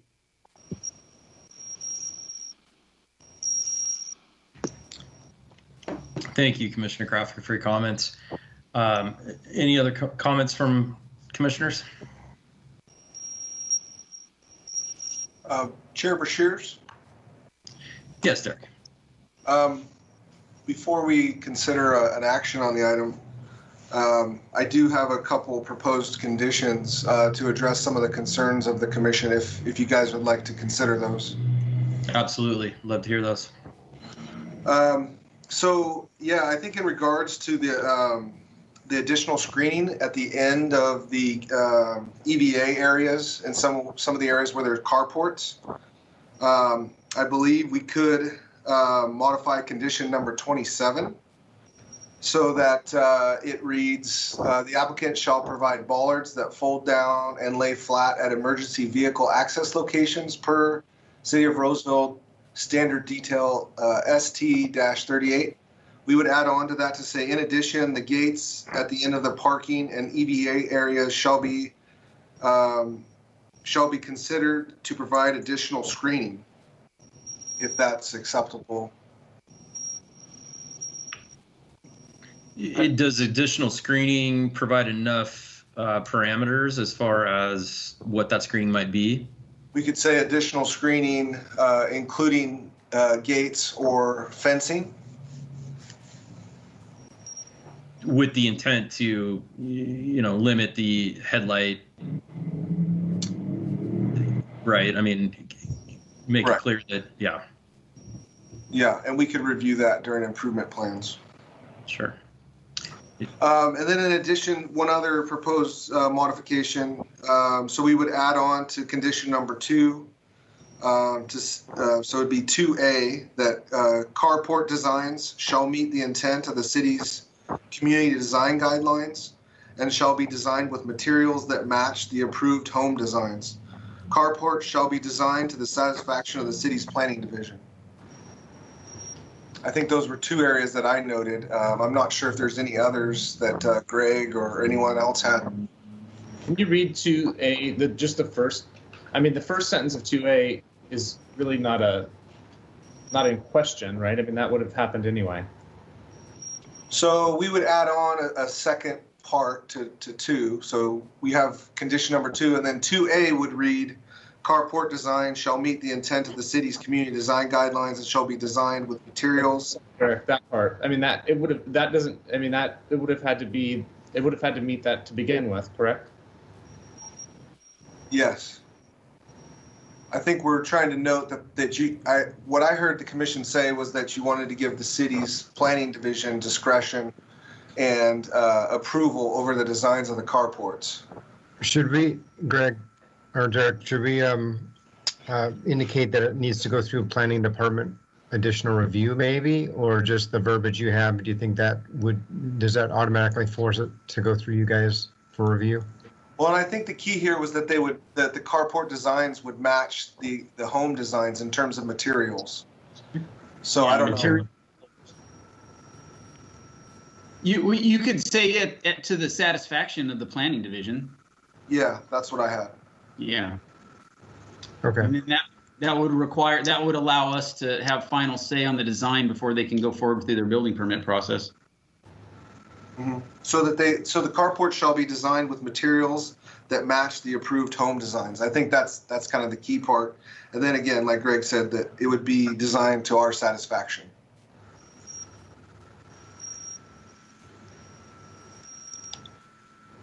Okay. Any final comments from the commissioners on those items or anything else? Okay. Would anyone like to make a motion?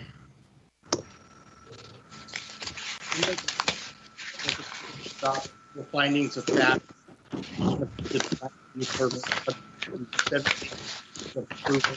Modified at the meeting.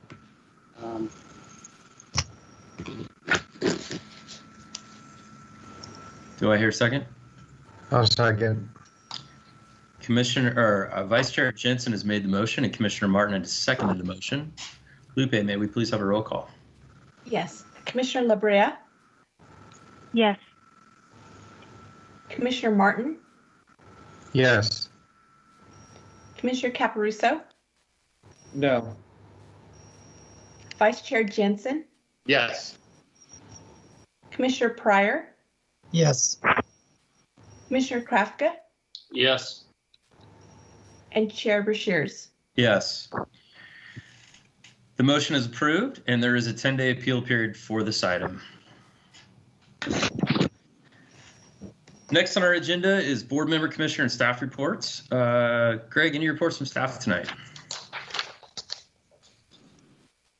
Nope, you're on mute.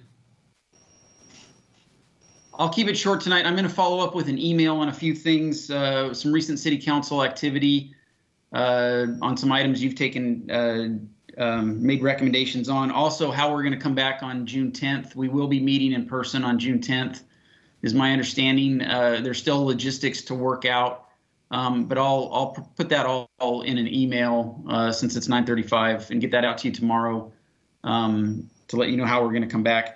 And I'd like to end it with just turning it over to Michelle. Tonight is Michelle's last planning commission meeting, so we made it a good one for her. She will be, the next time the planning commission meets, Michelle will be the city attorney and not the assistant city attorney. So Michelle, it's all yours. Well, I would just want to take this opportunity to let the Planning Commission know that I've enjoyed being your counsel for the past 6 years. It has been my pleasure. I have been the legal counsel for 10 different boards and commissions and committees over the years that I've been with the city, and I thoroughly enjoyed my time with the Planning Commission.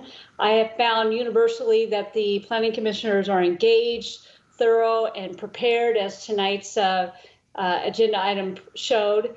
And I've really enjoyed being your counsel. I am in the process of selecting a new assistant city attorney, but that process has not been completed yet. Once I have that person promoted, I will let you know, reach out to you, and he will take over as counsel for the planning division and the planning commission. But I just wanted to thank you. I felt like you guys got me all prepared to now handle the city council meetings. Thank you. Well, best of luck to you, Michelle. And I'm going to open it up to my fellow commissioners for any comments directed to Michelle at this point. Feel free to speak up. Thank you, Michelle. We'll really miss you. Thank you for all your counsel and your excellent advice and always being there with advice when we need it. I appreciate it. And best of luck in your new role. Thank you so much. Well, Michelle, I got to work with you on both sides of the dais, and you're extremely talented, and the city made a very, very good choice, and I'm just so happy for you and the city. So congratulations. Thank you, Rob. I appreciate that. It's been great. It's been fun for the last 6 years. I couldn't have happened to a better person. I'm glad that it's you that's moving up to that seat. You'll be missed here, but you'll still be around, which I'm glad about. So thanks, Michelle, for everything. It was great working with you. Hey, Michelle, it was, you're a great person to get to know. So I hope you do well enjoy the new job. But yeah, we'll miss having you around with us. Thank you, Charles. I appreciate that. Thanks for everything, Michelle. I'm just glad you're not leaving the city. Yeah, me too. Me too. Yeah, we really enjoyed you, Michelle, and I appreciated sitting next to you this previous year when we were in person. And we're gonna miss you, but I'm glad for the position you're getting. Congrats. Thank you. I promise that I'll get you somebody good to take over. That's going to be a requirement. I would just say that I'll never forget being a nervous first-term commissioner and sitting next to Michelle, and essentially she babysat me, and I would ask her questions under my breath. Am I supposed to say this or that? And she always took care of me, and I'll never forget that.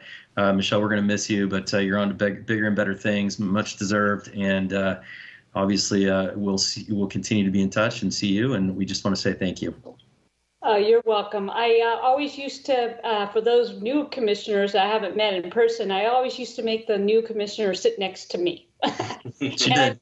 I think I remember Eric leaning over at his first meeting and said, "What am I supposed to say?" Like on Bubby's guest, like, do I say yes? Do I say aye? Do I say? That's exactly what I asked her. I remember. It was really funny. But again, it's been enjoyable working with all of you. And who knows, 3 of the council members are former planning commissioners. So maybe I might see some of you on the city council someday. We shall see. Anything else, Greg? Yeah, Chair Bashir, I just want to say one final thing. We all as staff help support you through items like we went through tonight, and try and make sure that you have everything you need to make the best decisions possible that you can make. And I have to thank Michelle, because I couldn't do my job nearly half as well without all of her help. She is everything you've said, I would echo. She's just fantastic. And I'm not really sure why they stole her away from us. I'm still upset about that. But anyway, she deserves it. She earned it for sure. Yeah. So I just can't thank her enough. Absolutely. Well, I'm not going anywhere, Greg. I'm just going. I'm literally going to the very next office over. Yeah, but you said I can't call you anymore. I did say that. Yeah, this is true. As long as we all can call you still. Oh, good luck. Well, I think that on that note, we'll end it on Michelle. Do I have a motion to adjourn? So moved. Second. Who made the first one? Jensen. Thank you. Vice Chair Jensen has made the motion, and Commissioner LaBrea has seconded the motion. All those in favor? Aye. Aye. Any opposed? We are adjourned. Thank you all. Thank you.